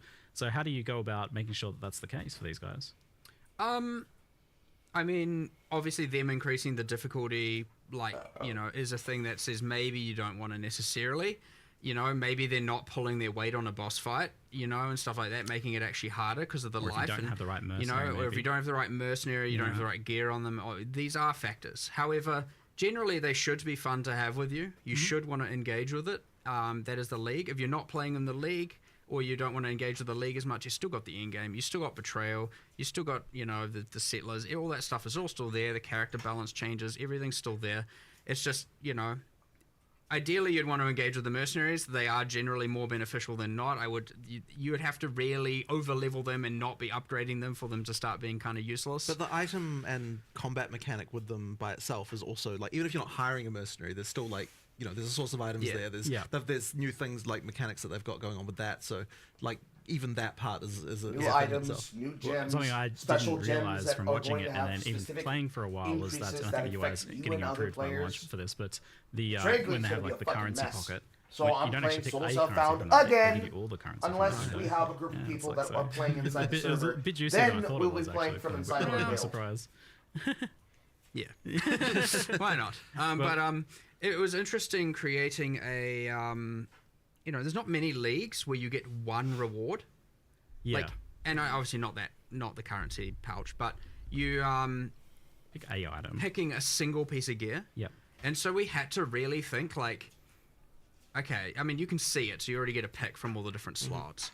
But it was like, how do we make sure that their gear is comparable to what a player would have, which is kind of you're identifying many and picking the best, and you're crafting a thing, and so it's always better than average. And so we had to really think about what their gear should and what their item should look like. It should look like a top tier to gear be item. comparable to something you would actually The want. ring or that you have. hovered over, dude, had So 75 yeah, it's rare to have fucking a league where elemental you actually only resistance. just get one item.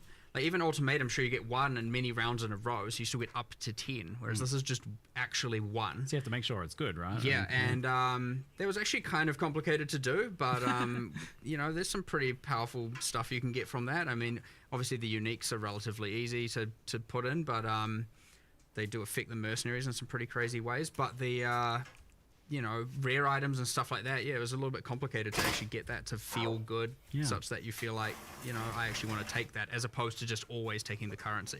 But if you want to do that, go ahead as well. Was there any kind of, just out of curiosity, was there any kind of thought on like as to what sort of items or what sort of mods they roll on their items then, since they're like they are kind of specific builds? Yeah, kind of. It is relative to the build more so, yes. Yeah. Like there are like 30-something different archetypes. So we talked about like the Striker and I can't remember the names of Eruptor and stuff, but Striker, there are like Eruptor, 30-something of them. Necromancer. And you know, there's a Chaos Mage, and there's ones with curses, and ones with auras, and ones with I'm obviously listing all the utility stuff because I know that you know it's the aura bots of Trathus really is probably how a lot of people are going to see it. No aura, exiled. Getting ahead of the there's memes. a lot of really He's getting ahead of the custom memes. skills in there. He's They're getting not ahead of the entirely memes. player skills. And now the Yeah, chat we erupts and touched on KW. the Trathus skills, but we like only showed there's there's maybe around 16 of them. Some of them And are you cool. can get There's, those, right? They can just be in their little pouch. And you can just take one. You can pick them, and if you defeat them, they drop it, and you get it, and that's a new. So it's kind of like a transfigured gem in a way, but it's a Trathan gem, and it's just so that's a way of delivering a bunch of new skills. And I know you have like Blood Stormcall, which is like physical that creates a blood dot. So you maybe want to add, so there might be some builds that want to do that. There's like new spectral shield throws and a whole bunch of different things. We saw the siege ballista in the live stream, but there's certainly a whole bunch of them. I know there's a kind of incinerate based blast ray. Blast rain was it? Yeah, like arrow comes down, does a wave of almost like an incinerate wave out of it and stuff like that. So like, had some fun with that. Spoiling a bunch Basically, of them. a skill that came from having Exile too. But yeah, there's That's heaps of the different skill skills there, that which is Draven pretty cool. uses inside of his fight in the graveyard. But then they also just have like kind of high cooldown and different passive skills and stuff like that as well. So like, there's a lot of stuff. Should have to put more of consider. those in the video, honestly. Yeah, possibly. Probably. Yeah. And there's probably some surprise and cool stuff for people to find. You know, it's all right. It was a 42-minute presentation. You know, like it's all right. Give a taste. Let people find a lot of cool stuff on live. So, in terms of making them fun to like manage and hire and things like that, if you'd asked me before playing it, I would have said like, oh yeah, you want to be able to like spend some sort of passives on them or something like that. But then actually after playing it, I was like, oh, it's kind of good that you didn't go to that level, because then there's no lock-in with them. You can change between them easily. Would have been a bit annoying, I think. Yeah, and Wanted too much tedious upkeep. Low micromanagement on this. So like doing the gear, but you won't have to do that too often. They don't level up. They don't have like they have a passive tree behind the scenes. You just don't get to see it or engage with it. I wasn't actually sure. Was that winners actually allocating individual nodes? No, I assumed not. They have a Trathan passive tree. Okay. Secret proprietary. Yeah. I mean, look, they gain stats as they level up, and it's kind of relative to the archetype, and there's some stuff going on, but you don't need to care about that. It's just as far as you know, they're higher level. They've made somewhat intelligent decisions about passive points and whatnot, and they're pretty good. Of course, some are better than others. Some will be good for your build, much like you will have. Here's the meta ascendancies for a league. probably those each meta ascendancy then has the meta mercenary for the league and so on and so forth. Yeah, it'll be and matched to your builds. Yeah, I it's imagine. going to be pretty crazy. I suspect in the end, there's like, you know, as much as it's pretty simple to just arrange them, there's going to be a lot of little minor complexities. So. That's Paul Path of building guys. I was going to say, like, are they going to have to implement some interesting? They're definitely going to be a part of your build, so it's got to go in there. Yeah.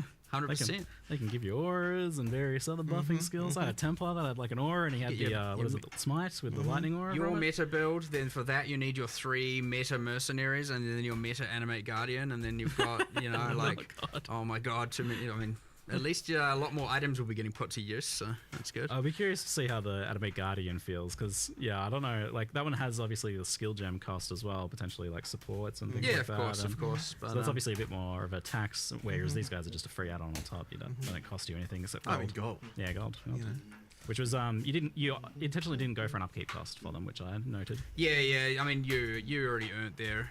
You still got to pay them a little bit, but you defeated them. You don't need to pay them by the hour anymore. There's a gold cost if they die, which I found I had a couple die early on, but then they were mostly, especially if I picked good ones, they were staying alive. Like, I had one guy that was ridiculously tanky, and then some of them had like 4k life, and this guy had like vitality and enduring cry and kind of like a fizz aura and immortal call and things like that. I'm like, oh yeah, these guys are kind of better than me. That's true. Often you might find yourself aspiring to become more like your mercenary. Yes. But look, these are trained fighters from a ruthless place in Trathus, and they've come here and they're like, what are all you weaklings doing? And so, you know. It was quite confronting when I was like doing my usual running through mud flats with my ranger in a Hessian sackcloth clothing, and then I run into literally the ranger one, and they're like wearing Giga MTXs and they got like all these different supported skills, and they're like comboing them together, and I'm like, whoa. It's giving you something to aspire to. It's this is what I can become. And it's, whoops. I felt really good when I fired them later. Yeah, look, remember, they came here of their own choice. They haven't been exiled here as a criminal left to rot on a beach. I have to say, they kind of feel like suckers. So they've got this honor code system, right, that says that if a challenger comes and challenges them, they have to wager literally one of the pieces of clothing they're wearing, of the challenger's choosing, and the challenger doesn't have to put up anything. Like, you don't have to wager anything of yourself. Like, I feel like in a previous Path of Exile, we might have be like, oh yeah, you have to gamble your item. But if you remove the game mechanic from the equation and you go, okay, let's say you and I have a duel and I get to take your shoes, and my sacrifice is I have to die. I don't think that's a fair trade. Now, but this is in a world where you can revive. Yeah, but they don't know that. Okay, fair enough. Good and point. like, honestly, if I have to go like your shoes versus my 15% experience, like, I don't know if I'm gonna. That's pretty nice boots. Yeah, sure, but like, that's part of my level I just lost. So like, realistically, if you take what they just described, even though they did it as a joke, what they just described was the idea of medium core. Do mercenaries count as they described the difference between medium core and hard core. Because I can tell you right now, this league's general problem, there are going to be people that are going to try to challenge these content bosses, and they're going to get their fucking shit stomped in, and they're going to die over a fucking item that they're trying to put onto another build. It's crazy. The question was, do mercenaries count as minions for the purpose of various minion-based things? You're not even halfway through the tutorial. Yes, that is correct. What should you be taking away from this presentation? Basically, inside the campaign, there's going to be a very large amount of material coming to you in the form of gold that now makes it easier for you to respect. You have the ability to change on the fly based on the fact that you gain gold from monsters. You're going to have the ability to set off shipments that will bring back better item-based loot and better rolled item-based loot that will help you gear your character into the end game and will continue to help you scale further into the end game. On that same spirit, you're going to be facing mercenaries that are going to come with alternate types of gear and gear that is possibly even rolled better than some of the gear you have at the time. You have the ability to hire them.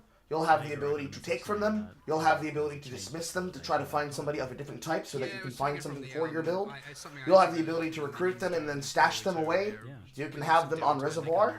to full life. So yeah, that change was And made ultimately, yesterday, actually, and, multiple points of so now tedium the in the necessary, system you don't have that have to been think provided to you give it some life feature. have been even more And simplified they for you. explored a few different options. That's but it was just like, you the know what? takeaway, Aqua. Just like if there's a little bit of downtime, or it's more if they haven't lost life in the last some amount of time, they just whoop back to full life. So love it. You know, It's just good quality of life. Yeah. you don't just have them sitting at 10% life, and you're like, what am I supposed to do here?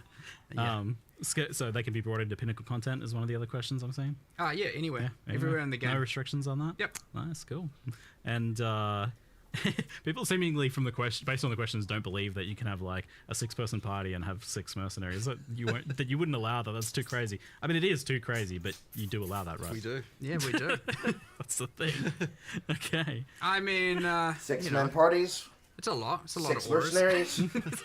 But 1.5 times I'm very much looking multiplicative. forward to playing my. That would be everyone like knows I play fighting my a support tier characters, above. and you know, you'd expect, you're a support character, Only so you can get a streamers DPS would be merc playing now that. and not have to play with your friends. But I'm thinking, well, hold on, I can be a support character and have a support mercenary and support my friends even more.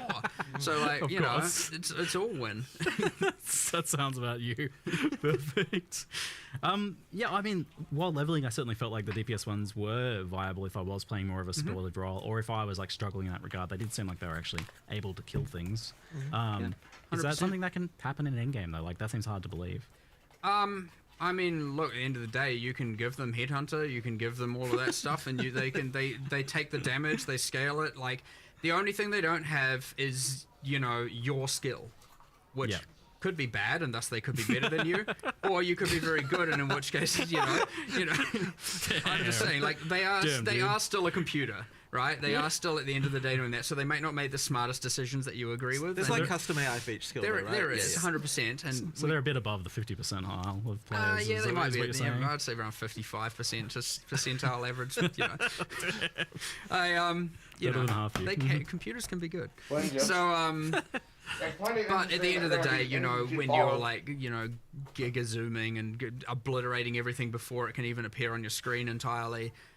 You know, there's a question of how much use can they really what be, that and that's where I means come in and say, is look, that the floor the is still mercenaries are actually they are gonna a be party, based half a off party of member the, worth of loot increase. Exile and they system. are Again, from out of Exile you know, 2. whatever auras and all of that. They So have you might gear, pivot from more. they have a tree, You they definitely have want set like skills, DPS ones they are have real good techniques that all the they way use, through, but once but you they're again also become the gonna be power of 1,000 automated gods, like exiles that are fighting alongside there's only you so much you that can have do. Now that special being said, versions if you do from want to play a more another passive character continent. and you want them to just So it's go fucking wild, bizarre, like they're pretty strong. There is, of course, the thing where if you miscalculate that, you go into your pinnacle, relying on them to kill it, and you miss the mark and they die. It's not like you're bringing them back in that area. They only have one so portal. now you're like, oh, damn it. I'm true. not sure what to do now, and you've got to do it the hard way. So, but yes, much like the new change the animate guardian, if they die, they don't come back into that area. Sounds like a good way of only doing it, sequential yeah. instances, yeah. Much better than the losing gear and all that, Yeah, all that drama. we went through all that. I even had the like, maybe in Ruthless they should lose an item, or maybe, you know, I was like, is that a thing? I was like, oh, no, look, it's either right or wrong. Let's just go with what we know is right, what people will like, Yeah. and what is not going to just cause a bunch of unnecessary. Oh my god! Now I got to do this again, and something unpredictable happens, or some monster skill is like particularly imbalanced, and it's like, oh my god, it just lost so much currency, that was and the like, thing, yeah. So, all good. Sounds great. Awesome. Settlers Town went core. We didn't have to rebuild it. Phenomenal. Thank you. Gold goes core, which obviously as an experiment feels like a success then. Jonathan, I think you feel like you can speak to that. I mean, sure. Gold I was was, a I mean, core feature of the game. Yeah, I mean, I'm definitely happy with where God, like, you know, with how God improves things. I mean, you know, we originally did it as a way to reduce the number of things that monsters can drop while still having it so that they feel like they drop things. Yeah, like culling the yeah. net But stuff. I mean, I honestly, like, I think it's been a straight up improvement, and obviously it's really good to be able to work with the you know, the new the trade the currency market and stuff like that. Like, I think that stuff, like, you know, I don't know that there'd be another way to do that as successfully as the way that works. So yeah, like, I think that's worked well, and it's funny because you know, like, on the surface, you're like, oh, every game's got gold. But the funny thing about it is that in most games, gold is a lot of games have like bound items, and then gold is the only thing you can trade. In our game, you've got unbound items, and gold is the only thing you can't trade, and that's why it sort of works as that kind of trading kind of thing. So I think the way we've done it, like, it works well, and I definitely want to keep it. Like, it's got a definite place for sure, and yeah, like, we may be able to expand its use as well more in the future potentially. Like, right now, it's not used for like shops or anything like that. it's used for gambling, but it's Yeah, not used for the gambling, regular shops. yeah. And like there was some issues around that, but we might change that one day. Sort of hard to say, but I think it's definitely it's good. Yeah, okay. And that means obviously currency exchanges staying core and things like that. It looks like shipments were staying core, and that's one that I see is like mixed opinions on. Some people love it. It's passive income, and but it's also like an obligation. It's a thing you got to check in on. It's busy work to an extent. We did some changes here, so we did slow down. We made them take longer, and proportionally, in some cases, increase the rewards. The intention there being, of course, that way you have to deal with it less. Yeah. I mean, it's not the focus of the league anymore. It's we not don't want it to be so- overtaking what you're doing all the time. Yeah. And look, I expect these things to be a bit divisive, 100%. Some people love it, some people don't.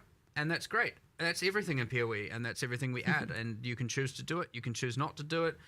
Maybe you choose to just do the crops and do the shipments and not worry about all the other stuff to do with it. Maybe you just use the map runners and put all of your gold investment into that. There will be other ways to spend gold in the future. Maybe because you don't want to deal with them, you build up an excess, and then all of a sudden we add the gambling strongbox from PoE 2 or something like that to sink the rest. Yes, Who knows? dude. Yeah, we'll see. Dude, it's so good.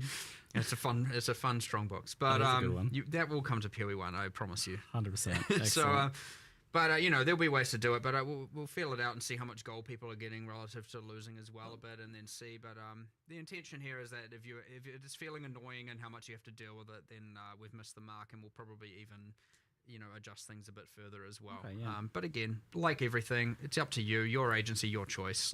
You touched on an interesting point, because I feel like before it wasn't optional because it was there and it was free stuff. So why wouldn't you do it?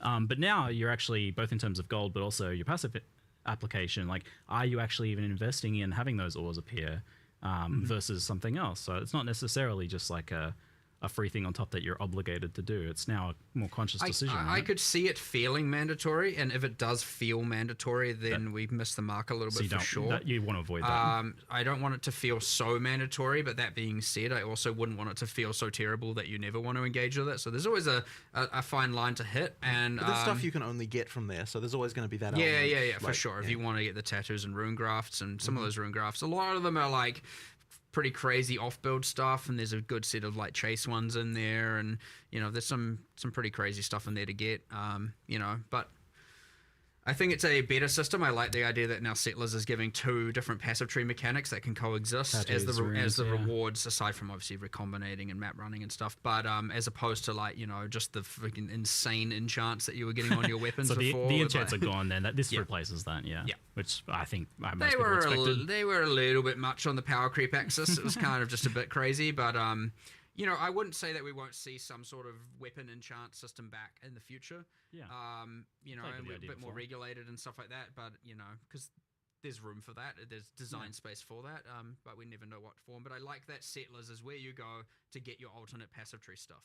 I think for changing masteries and changing nodes, I like that as the reward from it. It was a pretty funny reveal of the live reveal of the recombination changes, because everyone was like, "Oh no, you did it! You got rid of the old one and replaced it with this." But then obviously the old one's still there. We're here seeing all of the L's, and then I'm like, "Don't worry, they'll come back. They'll come back. It's all right." It was very entertaining from our perspective. So that's all right. And then all of a sudden, L's www saved. I love it. I very thoroughly enjoy watching chat. Yeah. So you kept the old version of recombination. Is that changed or nerfed in any way, or is that just as it was? The old way, I can't speak to that with an absolute certainty, and I would have to talk to, one of the main designers dealing with that. But I say we should pretty much keep it the same. Yep. And if there is a change, it needs to be very much justified. It's not Yeah. People like it for a reason. Keeping it alongside the other one and then gutting it is obviously not not the play. You may as well have not kept it at that point. So yeah, it was certainly the intention that we keep it. It's still a favorite. If anything, I would be okay with making things more expensive. So it's a little bit harder to use at the top end when you're doing the very I think that is maybe the thing we included when you're interacting with a lot of the really special modifiers that you Thank you, normally Alex. get on items. We're making it more expensive. Aqua, when you say that you're in easy mode, what are you talking about? Also, Bogdan, when you have a piece of gear for your archive, you need to get what's called the unique stash tab, what we call the Holy Grail. You don't have to keep every piece of rare equipment or magic equipment to give to another character. You only really have to save unique ones, because you can always make new gear and find new gear.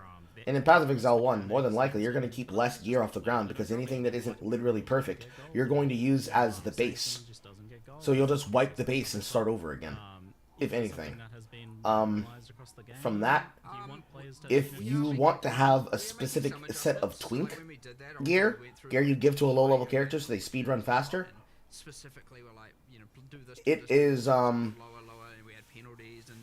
going to be better if you have them already planned out, period. Is it just easy mode based on that? It sounded like you said that the base game was easier for newer players. Yes, it will be, because there's less tools for you to have to interact with. All of the stuff that's being shown there that was a part of the end game is stuff that you get to after the campaign. In order to get to that content, you have to get through the campaign. The campaign itself has already been made simpler and changed different, so that mechanics that otherwise would have been hard to access before are now easier to access now. It's just a matter of you knowing where those materials are so you can interact with them and profit from them. So the gold sucks. It's easy to perceive that as dead. So yeah. Look, there are some things where we maybe make an intentional decision because they are like too rewarding to be like it's not a place you're going to get a lot of gold, Sanctum, and then you know, when we're like, okay, which we'll make some changes too, but then you have the you know, things like heist where I would say it isn't that regard, and it's just like, why is the gold bad here? And it's like, look, we just missed the mark. So yeah. Oh, well, I guess since we brought it up, the Anti-Sanctum Alliance has been constantly messaging me, asking about, you know, whether Sanctum's going to see any changes in terms of just kind of how much raw currency it prints early league for like a low investment for like really knowledgeable players, giving them such a massive advantage over less ones. Obviously, that's always the case, but it seems to a severe magnitude. I don't have the exact changes because they're literally we're like going to do them today or Monday, but like. Which I know seems crazy. So they're not like massive grand rework, but at least for now we're certainly going to give it less of the edge it has. I don't exactly know what form, but it's not going to have. It's not just going to be untouched. In terms of like a grander future, like I would like to shift away from, you know, it just being pure regular currency and move into something where it has its own item and own reward mechanic that has some sort of interaction with something. Like almost every league has something special, and that one is just like, you know, obviously it's got a relic meta system, but it's just like, here's some uniques, here's a different style of gameplay, but just like, here's all the currency. So yeah, then it becomes very quantifiably better or worse than just like core game. And obviously, very, very early, it's very strong, and then that's a nice see. Up, but then, you know, in terms of all the systems of the game that have been introduced over time, while I love Davina as a character, the fucking base system of Sanctum is goddamn cancerous. If you have a build that is designed to win inside of Sanctum, you're printing currency. If you don't have a system that wins inside of Sanctum, you're farming a lot of fortunate. Because you're only divine if you're not seeing raw drops. You're only ever seeing them from doing Sanctum, period. In the patch notes today, it will be in another coming soon section, because yes. It's funny that the campaign has you go through raid class twice, but more characters die in the second half. The idea behind the what we call the world flip, because the world gets mirrored. You see it from the left side, then you see it from the right side. Inside of the Act 6 to Act 10 flip, the reason why is that for story reasons, characters get killed off, reach, worked, died around, or replaced, because they're just a part of the storyline inside of the base timeline. Not accounting for what this timeline is going to bring, because this is now timeline number 7. Certain characters basically get replaced because when the gods come back, Bogdan, certain people are more strident believers than others. And they pay for that with their lives. Do something with Delve, you know, it's just all those. There's probably more that once I actually look at the full list, I'll be like, here's some obvious ones, but look, these things fall out of popularity, they fall out of favor, they get outdated. They become old. You know, like legacy. I mean, the fortunate thing here is that you don't have to play the old timelines. All of that content will be available to you inside of the in-game map. New systems, new interactions, you know, or step forward the storyline and evolve it. You now get to play through an entirely new storyline. Should you choose to opt into this league, of course. Things we could do, so like, you know, because more than likely you're playing on standard, probably. So, if you choose to engage in this league, you're going to be playing through timeline number 7, where we're all playing her brother. 100% confirmed. I still can't believe this nigga's her brother. That's crazy. Have to become realities. 100% confirmed. Also, just like the Blight overhaul coming next week. And in my mind, you didn't even say it. Oh, I didn't even remember. I forgot about the Blight overhaul. I said that in my mind, and now it's true, so I'll hold you to that. Cannot confirm nor deny. Phenomenal. Some rapid fire quality of life things to kind of follow on from the bestiary mention. We have like the ID all things in your inventory from PoE2. Love it. Would love to see it in Path of Exile 1. Any reason why it couldn't be a thing or wouldn't be a thing? What? Do you hate it? Do you hate my hands? I can't remember what. Control click at an NPC and. It's on my list. It's still on my list. It's Okay. I had my here's all the quality of life stuff. It was like there was a section where it's like to discuss later again, and I put it in that, and I actually genuinely cannot remember why it wasn't just immediately and obviously doable. Yeah, it seems like the thing if you want to do, you'd be like, yes, do it. We're going to get Deckard Cain inside of PoE 1. That's going to be hilarious. Like, 100% just do it. I just can't remember what it was, but it's a thing we can get around Game and exploded. make happen for sure. But like, yes, the being able to go to town and ID all was very useful, and hideout as well was an extreme upgrade that I liked. So, well, tell me who whatever dev is working on that, I'll go make them lunch or something so they can focus.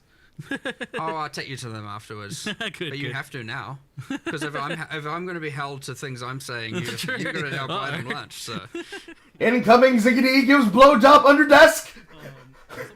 You have to suck it. You have to suck it, Ziggy. You have to do it for everybody. To me, is like immunity phases. Yeah, just like really long immunity phases. They feel quite dated at this point. Katarina got the same treatment. Yeah. No, just the role of Deckard Cain. So what he said earlier when he said Deckard Cain was inventory identification. Identifying all of your inventory for free, just like in Diablo 2, the same way that the hooded one, and then eventually inside of the in-game flip, the Vol merchant does for you. Very high in game, get some fragments. It's one boss of 4 that then gets to a pinnacle, and like you want your pinnacles to be good. You certainly want your end of line bosses like Katarina to be good, and that having as many immunity phases as it was just doesn't hold up now. Like I would say it didn't even really hold up then either. It just again it takes you to really back out of the new stuff and go back and look at the thing to go what is actually wrong with this, and look through everything and go, yeah, there's actually more bad here than I thought. And then you go through and fix it all and change it all and revamp it all and, do it again X years later. Yeah. It's been a while since we talked about this, but with a discussion about gold and the currency exchange, I feel like it's worth revisiting. Just like, how do you feel the old trade manifesto holds up from way back in the day? Like now, in light of, I would say that the currency exchange, like, kind of definitely shows that there's I mean, it's not like we didn't know there wasn't demand for instant trade, right? But the currency exchange definitely helped things a lot. And I know that we still want to do more stuff. Like, I've kind of talked a little bit before about how there's other things we want to do, and I still think we want to do it. The main thing is that, like, the gold allows us to make it so that there can be a cost that isn't the cost of having to do the actual trade with, individual other people. And so I do think there is a world where we can go to, like, where we can have a different system. We'll probably prototype that in PoE 2 first, I reckon, where, we still don't have a permanent standard economy that, in PoE 2 we've got an economy that will exist forever, but that's not going to be standard, right? Because that'll be the early access economy that will stick around. So we've still got an opportunity here to completely damage the economy without being able to recover from it. I know from my perspective, when the currency exchange came out, I was like... He just said Path of Exile 2 is a test realm. And maybe one person in the chat right there inside the live called it. Then playing 020, on PoE2. Yep, there they go. There they go. Going to There they try go. items. I was like, shit, I'm reminded of all the frustration. We definitely need more than just the currency exchange. So, yeah, I would say we scoped it out. We wanted to see if it was better enough, and then I was just like getting beyond angry trying to trade, and I'm like, why is the whole server AFK? You know? I think it might have been worse in PoE2 because of more new players. So what I found in PoE2, a fun little trade thing, is when I first started, people didn't know. Go to you invite them, they come to your hideout. Basic etiquette and I'm like, stuff. Are you coming? What's going on? And then they're sitting in Act 2 town, just like waiting for me, and I'm like, oh, okay, I get it. No one knows that you just go to your hideout. That's a new thing to have to learn. Oh, and it's shifted as well. Like weird new kind of like things of like culture things have grown out of that. Just like kind of independently from different. All the veteran players looking down on all the new players, being like, so you not even understand etiquette. Interesting. Social experiment thing going on, isn't there? But yeah, I think like I think what you've touched on there is that it does just kind of raise the question of like, oh, where should the friction be? The friction being in gold feels really good. I think that is exactly the thing that UX. we would prefer, right? Yeah. The thing that's going to be the question is that if gold is the only friction, it still needs to be that the cost of it is enough. So the thing that the trade manifesto talks about basically is you get this issue with you don't get it with currency. So doing it for currency is actually fine because currency, it acts as a sink. It is currency, so it's okay to have like fluid trade for that. When you start getting into items, then you start to have that issue where the stuff at the top is worth like astronomical amounts, and the stuff at the bottom is worth nothing. And like any trade will cause that, but the easier trade is, the more you get that. So you've kind of got this like, if trade it was very hard, you get like a flat line. You turns a more of an exponential growth curve as you as trade becomes easier and easier. So effectively, you just have to make sure that we're hitting the right point. And what I worry about, you do have friends, Aqua. You have the server. Do something like this, we're probably going to have to price the gold cost pretty high as a starting point, sure, yeah. and then kind of maybe back it off as we see like what the effect is. Because if gold is the only barrier, then you're going to see that kind of issue. Well, gold's like a direct kind of translation of your like play time / play quality, and your efficiency so to that trade capacity. So the fact that it works that way, where it's effectively character, like bound to you, effectively means that we can use it this way, and that's kind of the difference between us and other games. So I think it will work, but it's like we're just going to have to be very careful. 100%. Because I 100% get like the concern about it, because this is about like what you're actually putting on your character and circumventing whether you actually do any gameplay for that. But this makes it so that you are doing gameplay for that, and it's an alternate method. And so we have to be careful, especially in the early game, where if you can just get something that some high level player just doesn't care about anymore, so they sell it for nothing. And then it costs you, but it still has to cost you something. Effectively costs it sort of needs to cost you something. So we just have to make sure we're getting that right. So when we do it, it'll we're gonna have to be very careful around that stuff for sure. Yeah, and I mean, even if it was just kind of like you can only really like realistically do a couple items a day, then it's not your bulk trading kind of method. Can be, it exists alongside the existing one or something like that. That could be a prototype for it. So it seems like it feels possible now, whereas before it was like a no way never. That's crazy. It is possible now for sure. It is possible. Which is it's just I'm excited to see what you do to experiment with that. Mark seems keen. Won't be too far away, I think. Bloody but, AFK people. As I said, I'm pretty sure we're gonna prototype it in PoE2 first. Yeah, that makes sense. Where we've got a bit more leeway there. Like you said, I mean, that shows a bit of like a love and sanctity to Path of Exile 1 there for the people maybe concerned that you don't care about it. Right. I guess so. Yeah. And just one more note: and all you people who are listing items, here he goes, rant time. And then you're not even AFK. You're in a map, and you're just not replying. Don't list it for that price if you don't want to sell it. Please stop it. Please. Or actually, no, you're going to keep going now, because then you're going to have more drive to get this new system implemented. So yeah, it backfires, but whatever. There is that. Make trade as bad as possible to motivate you guys. No, we're not having some accelerationist concept here. That's terrible. And that is the note that we'll wrap up the Q&A on today. Thank you very much, folks. We actually got that done efficiently somehow right before 6 o'clock. Okay. Basic, decent, cool, based.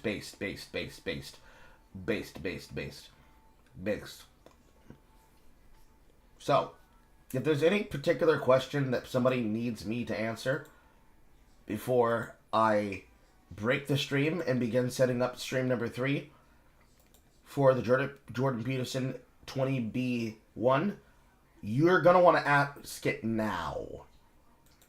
Because we're going to hit the round running when we come back up again.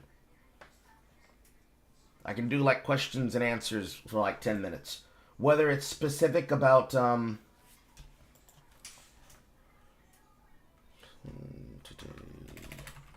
is Thursday, so maybe by Thursday next week.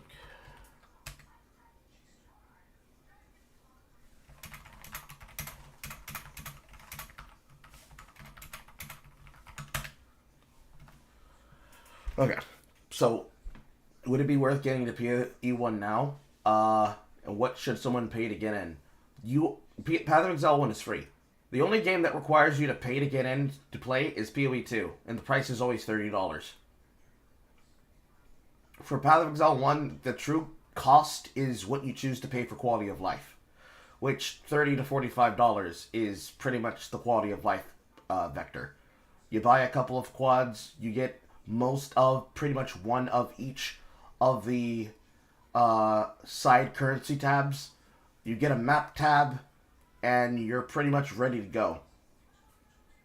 And then any points that you don't convert and turn into microtransactions, you transfer into being able to buy for guild upgrades. That's how the point system works. I stopped in the middle of my sentence to answer a DM. So, anyone that has any particular questions about Path of Exile 1, you're going to want to slam those questions out to me now. Whether they have to do with the current game, they do with Path of Exile 2, they have to do with any particular Path of Exile event that we may plan inside house in the future, or anything that you missed from the live stream that you need me to explain and break down for you, especially if you're a new player. 10 minutes goal. Because Lord have mercy, they're going to be fucking tweeting up a storm on Reddit. I can tell you that right now. Would it be smart to get back into Exile now? That's pretty much the same question as Alex, but Exile 1, Exile 2. They have told you 4-month rotation cycles. One game is going to be on, then the other game is going to be on. You won't have to worry about both at the same time.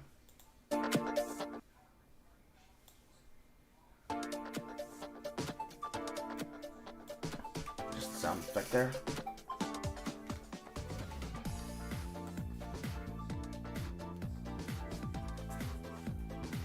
Any more questions? Any more questions? Any more questions? I can promise you, no question is a stupid question.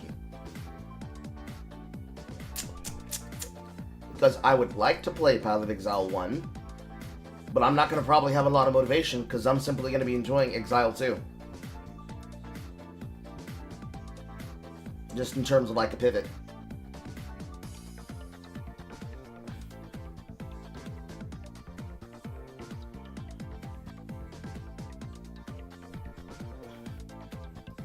Reading the chat, reading the chat, reading the chat, reading the chat, reading the chat.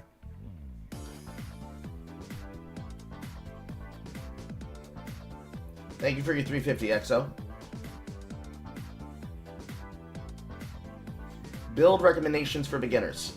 Stale in the Okay. cookie, but fresh in the cream. What were those two packs that were sunsetting? They were sunsetting the Paladin pack and another pack. I need to go into game to show you.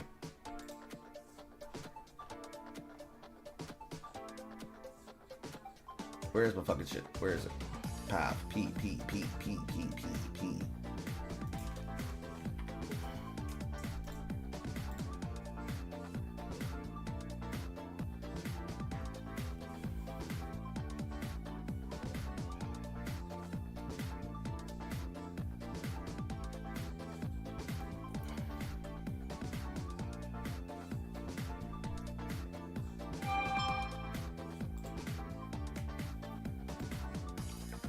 This game up very fast.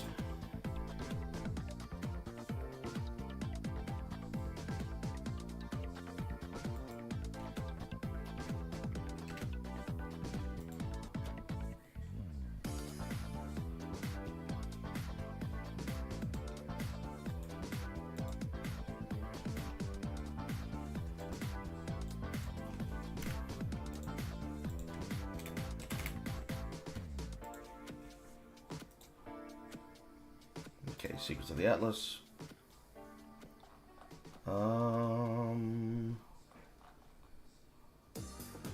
This character is still inside of PoE University. I don't think I can log into it. Nope. So the PoE University League is gone. Solo Self-Found League. Solo Self-Found League. Solo Self-Found League.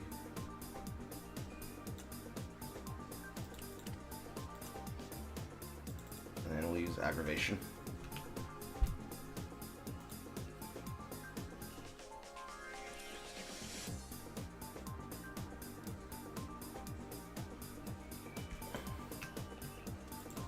Okay, here we go. Going into the game. Switching this to Exile. So basically, inside of the game, microtransaction shop, then your packs and the supporter packs.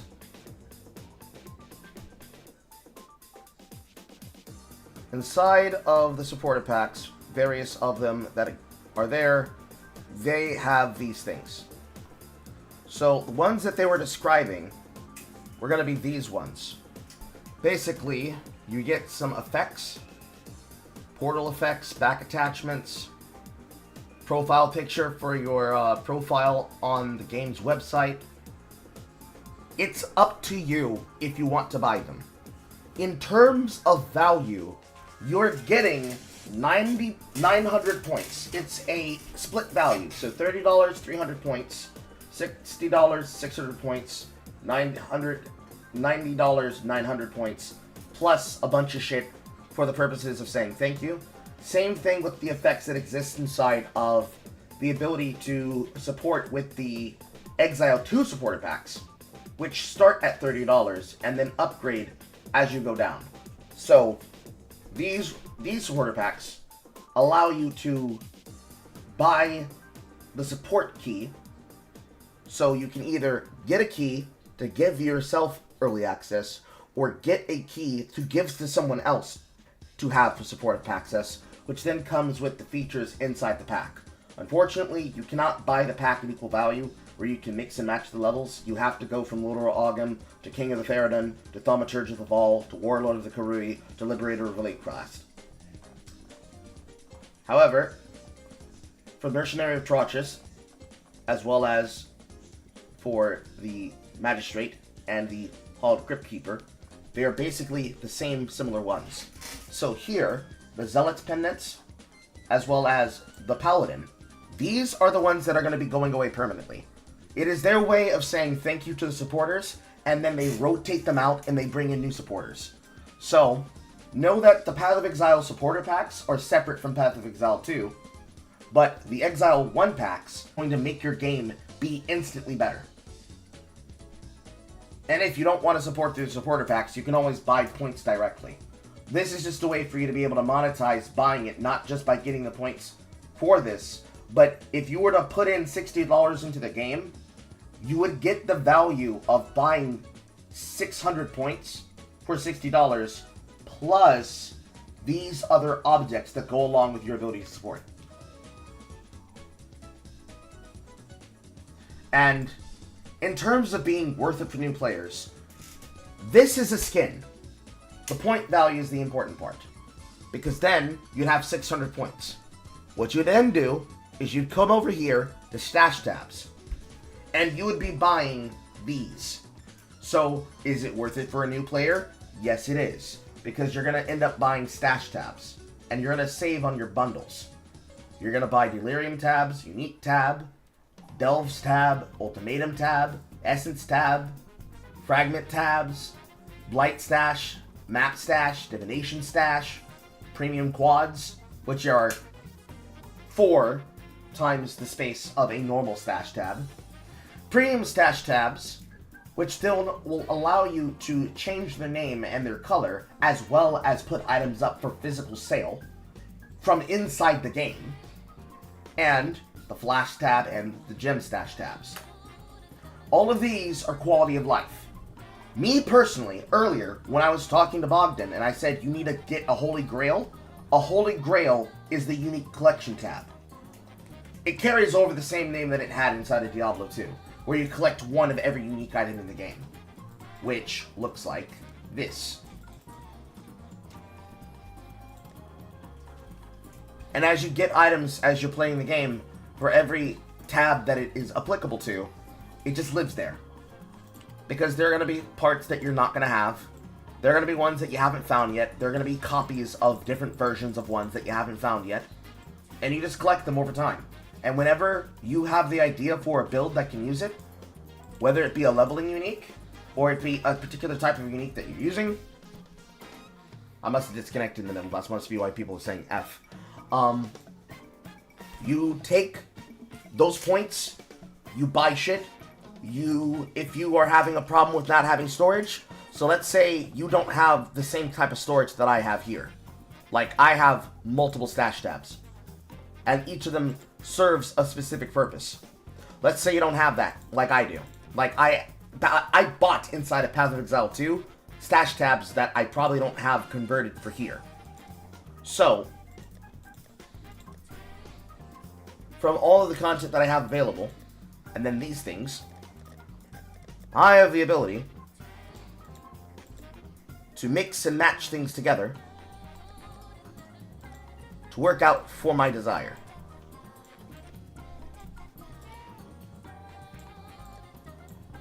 There we go. So, all this stuff, drag over, mix and match, make do what I want, pack them inside my tabs, use them for their purposes, put them away for a rainy day, etc., etc. Sky's the limit. That's what value it has to new players. So if you want to take $60 out of your paycheck and throw it at the game to get these quality of life changes or additions, it comes at no extra cost to you, especially if you were going to use it on something else. And I'm pretty sure the money that you would have spent on Exile 2 for your first payment actually carries over. So, if you're going to buy Exile 2, if you get that supporter pack for Exile 2, your equipment may or may not be transaction transferable. So, some cosmetics might be usable inside of Exile 1, some might be only usable inside of Exile 2 only, and vice versa. But the points will be in your account. And then you can just go to the microtransaction shop and you can spend them as you wish. And there's always specials that are going on, especially like these specials. And sometimes they even run specials on pages. And they will tell you in the game that they're running specials on pages. Especially if you go here. So, variations on body armor, variations on pets, variations on helms and back attachments, variation on map devices, variation on wings, variations on the same thing but for guilds, sales for additional items, different types of items. There's always something that's on sale. So you can figure out what you want that you are satisfied by, should you feel like you want something that's valuable. And then every now and again, there might be something really inside here that you really, really want. Like, for example, let's say you're looking for a particular type of portal, or a particular type of heart decoration, and you wanted to just decorate your thing with it. You can find it in here. So, that's the value that it has towards players in that capacity. Then, what was the next question? He asked, build recommendations for beginners. Aqua asked, would my builds be reset with these changes or would they be the same? That is a good question, and there is actually a very good answer, which I can continue showing you in the game. So, on characters that are old, if a character gets reset or changed, or if there is a significant buff change that is made to the history of the character, when you log into your character, when you go to the passive tree, the character will be granted a one-time full passive respec, that will allow you to reallocate and refund any of the passives. If you do not use this, then it will be lost. So if you're going back to the game and you're changing around the build that you had from last league, or from a last skill base, there'll be a big nice button here that says reset all passives, and you'll be able to do so. So for this ice trap build that I used in 2 to 3 leagues ago, it has a big fat button that will always be here. And every time that there is a reset, the reset makes it so that when a new patch comes out, when Secrets of the Atlas releases on the 15th, if you have a character prior to that change, it will get a full passive reset. That is the case for every single balance patch, because every release patch is a balance patch. And if they have to fix something again that fucks with your particular build, they will issue you a full respec. Now, as for build recommendations for beginners. Assuming you choose to trust my word and not go look for different builds from other people. There are different types of builds. And all of those builds are very interesting and very different. Some of them are easier than others. Some of them are based on playstyle. Some of them are based on preference. And some of them were based on the condition of the game. Some of the basic ideas that I can give you, if I go in order of what's on the Play League. You have your basic builds. I am talking very, very, very basic builds.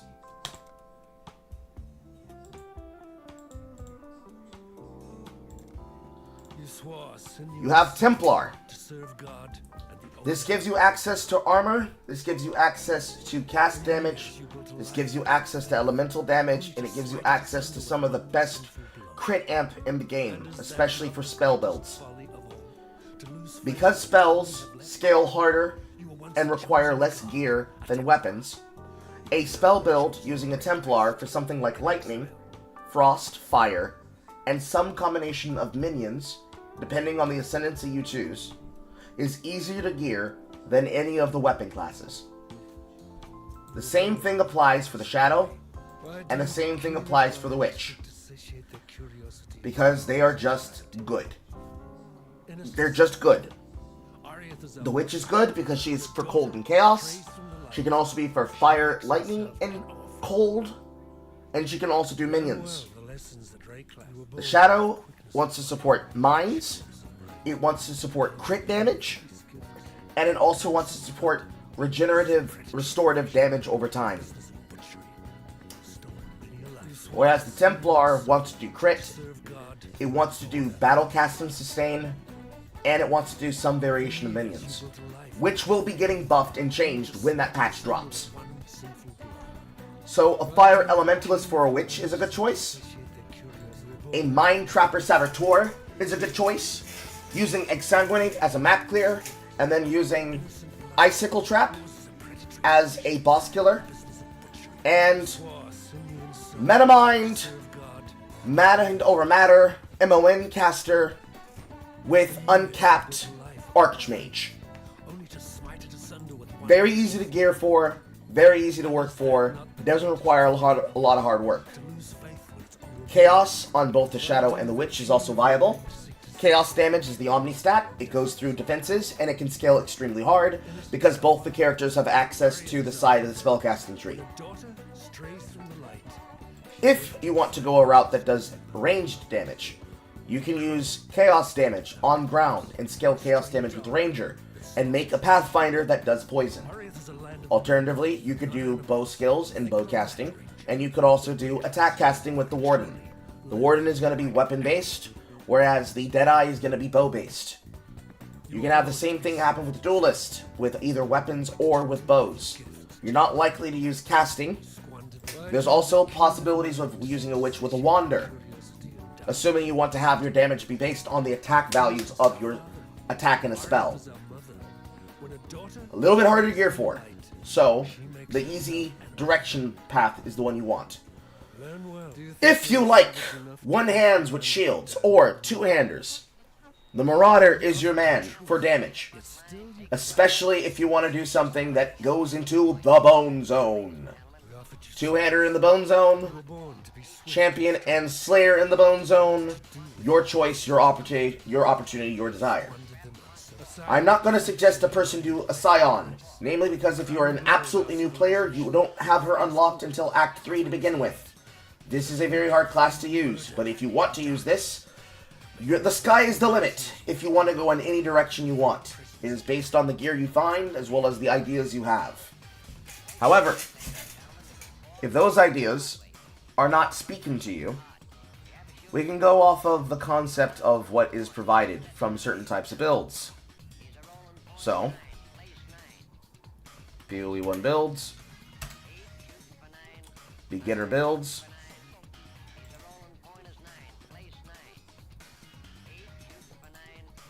you got some things such as, well, let's just go through it in the PoE vault.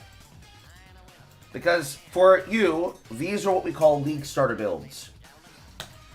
League Starter builds are different, and they all have different requirements. They have different playstyles, they have different gearing checks, and have different gearing charts.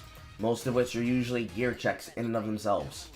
So, listed here, and I'm going to make this bigger for everybody. You've got things like Siege Ballista. You've got things like Arc Elementalist. You've got things like Bone Shatter Juggernaut, Righteous Fire Chieftain, even Spectre Paladin, Poison SRS Akali, which these are for Legacy of Phoresia, so I have to sort these based on tags. So let's go League Starter, and let's go Mapper.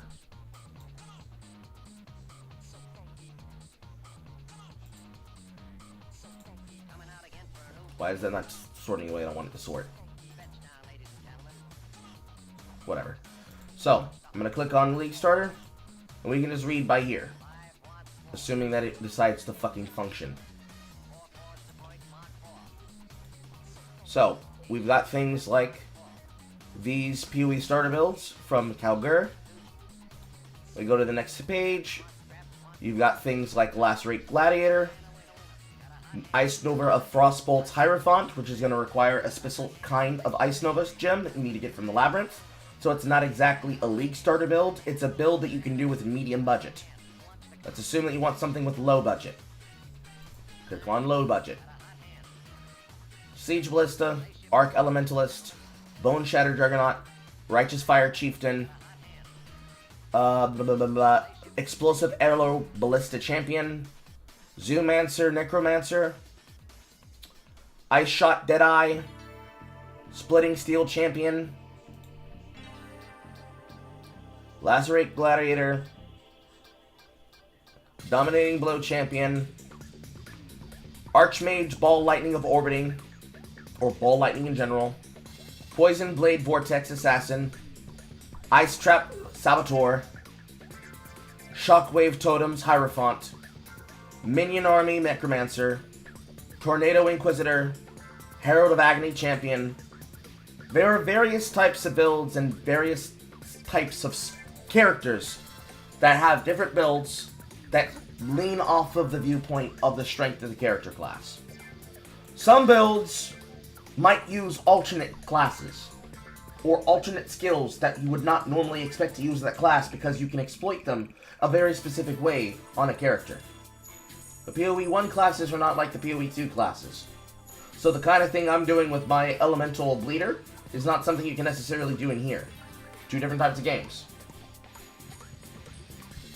Realistically, if you want the most simplest answer, and you just want to have the immediate, Carl, I just want to learn how to win the game, I don't want to think, I don't want to talk, I don't want to have to do work, I don't want to have to do anything, I want it to be completely simple, I want it to be low investment, I don't want to do a single thing, I don't want to think about a single thing, please, please, I just want to press button and let game play itself.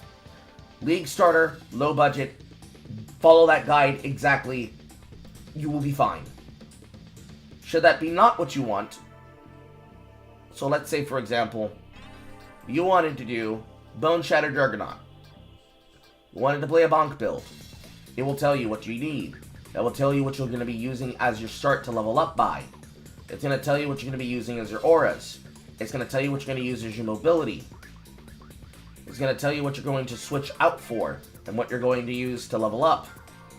It's going to show you what your passive tree should look like. It's going to tell you what you're going to have as your anoints. It's going to tell you what you're going to be using as your 6-link on your weapon as you upgrade and upgrade and upgrade. You're going to see what you need to have as your 3-link for your aura, your 1-socket banners, your life reservations, your mobility and utilities, your 1-socket determination auras, your utility 4 links for being able to protect yourself while also being able to mitigate damage. It's going to show you what you want on your gear. It's going to tell you what type of gear. It's going to tell you if you need to have a specific lock-in item or a specific lock-in type. Such as for the Bone Shatter Juggernaut, it wants you to get the Magnate, because that's 10% chance to deal double damage when you have at least 200 strength, and 5% chance to deal triple damage while you at least have 400 strength.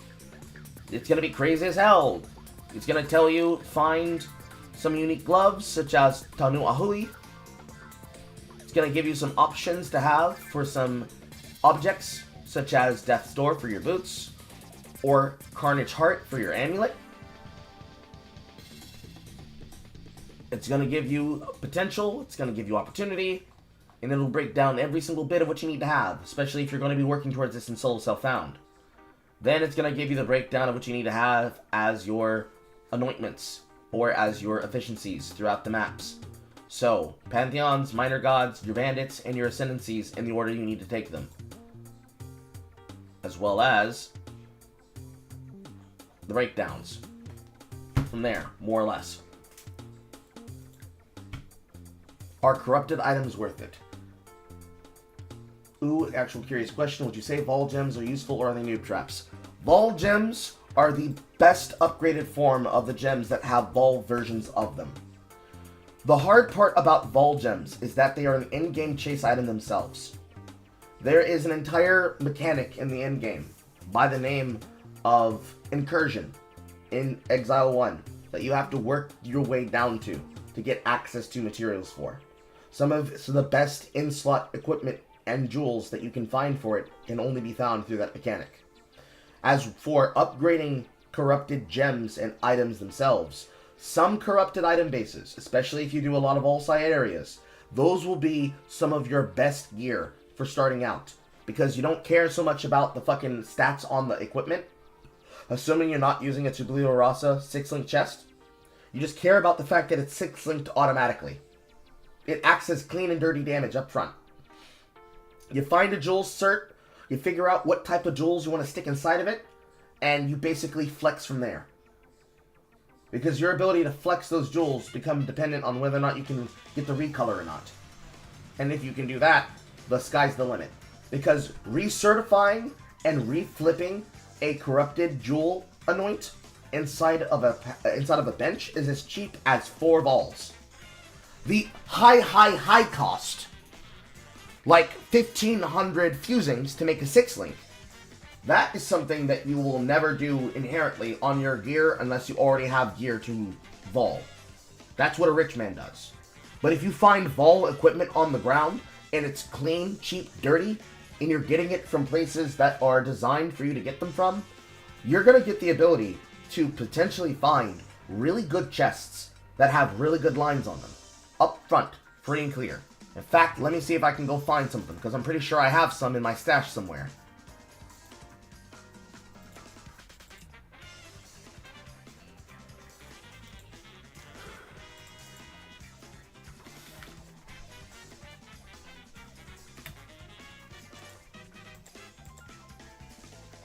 Okay, so, right here. This piece of equipment right here. This is a dual evasion chest. This is 694 armor, 727 evasion rating. You've got 5 reduced fire damage taken. You've got 114 life, 9% increased max life, and 45 fire resist and 43 lightning resist. This can have something done to it where I take this into my hideout. And for the low cost, because I'm pretty sure I don't have a lot, I'd need to have a lot more of these, and there's a whole tech to this. But for the low cost of the shit that I'm working off of, this right here, I can't use it in this armor because I'm looking for at least a 4-link, right? I take this into the crafting bench, I put it in the crafting bench. All of these will be locked because the target's corrupted. But I'm going to come down here to other. I then get to modify this using these setups. So let's say I wanted to have 6 sockets. If I'm willing to pay the cost, I then get the ability for that equal amount of jewelers and that equal amount of all to get it here. So if I wanted to do the quick and dirty method of just making it a 6-link, if I had 1,500 of all and 1,500 orbs of fusing laying around, quick and done and dirty. But then, of course, comes the problem of recoloring it. And it's the same mechanic on this side. Basically, depending on how much you want to gamble, you get to flip this item. So, just for testing purposes, this is now a 4-socket. It's dual green, dual red. Right now, my spectral shear, though, is a green, green, green, red, red, red. Because this is maxed out as it needs to be. The only thing this item needs to become is it needs to become a multi-socket. Because look at that fucking armor. Look at that. Look at that juicy, mwah! Look at that juicy, thick armor I made. Beautiful, right? For sake of consideration, let's pretend that this item is this item. Okay? I want to get this connected. Assuming that this had that it had multiple sockets. Assuming that this is not 4 but 6. Stick it in. Click, boom, done. Gear's done. That's how corrupted items work inside of Exile 1. There is no such thing as a trash corrupted. There is just maturing to a new item, right? So let's say, for this build right here, I was using this chest. I might have actually been. I can't remember if I was or not. Let's say I was using this for this armor, right? The only thing this doesn't have is it doesn't have life. It's rank 2, rank 3, tier 4, tier 4, tier 4. Pretty juicy, pretty thick, pretty decent. Right? If I could get this to take more slots and more equipment, I would, but I can't. So all I can do is modify the items here. Because it's that strong, if I gave this to another starter item, remember how earlier you said you had items that you wanted to trade off and give to another character because you wanted to see if it was viable and possible to get that character to have another item? This is what you do with those items. This is not trash for you to throw away in vendor. This is extremely worth wearing.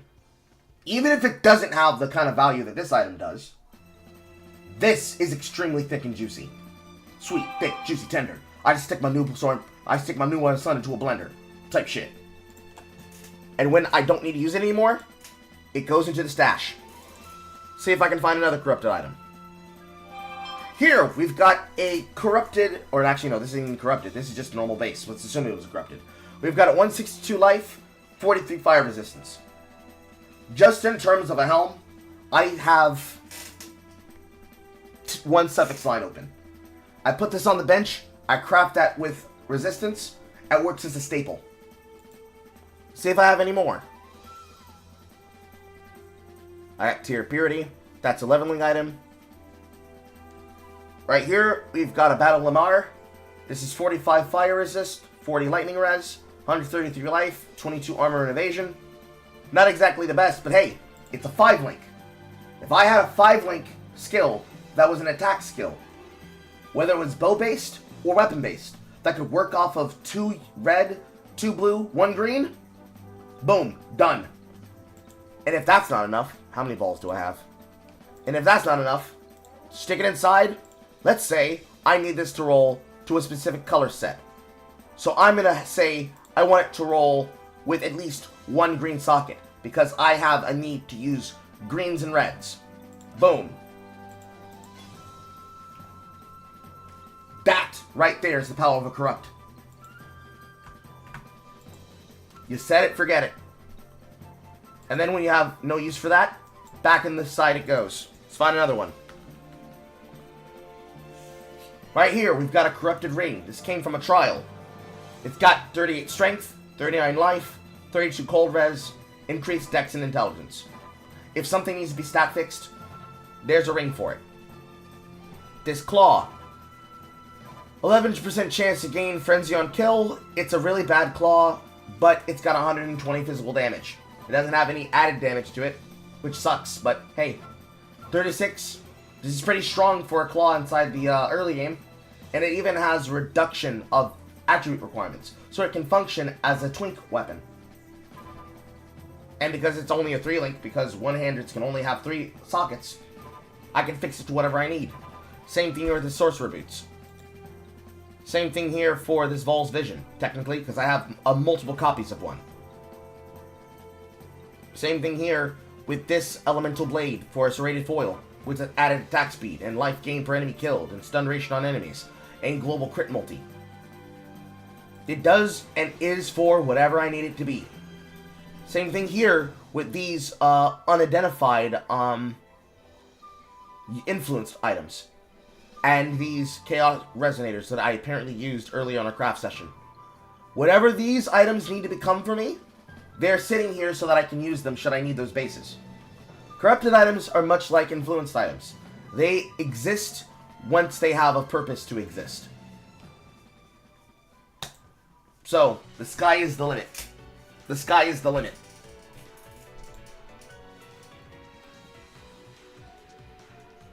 It can get very, very depth-worthy, but at the minimum, if it's twink-worthy, you keep it. If it's not twink-worthy, you get rid of it.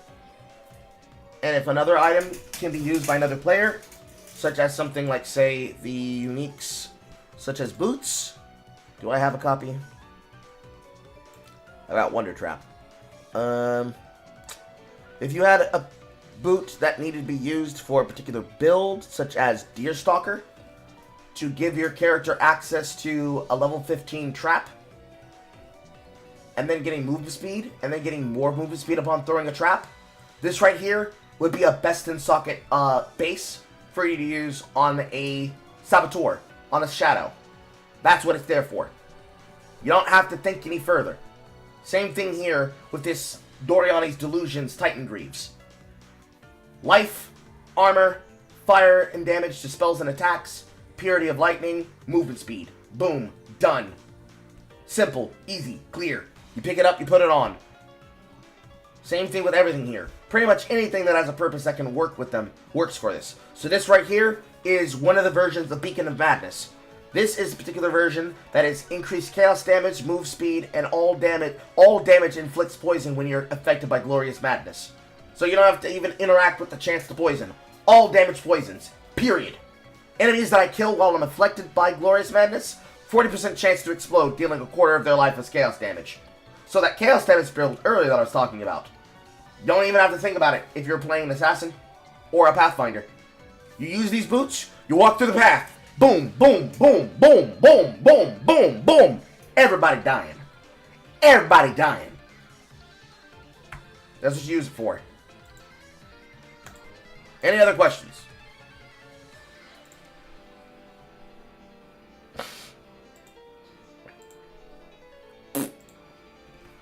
Any other questions? Any other questions? Because it's now 6:36. I'm going to end up starting the live somewhere around 7 o'clock now. Anything, anything, anything, anything, anything.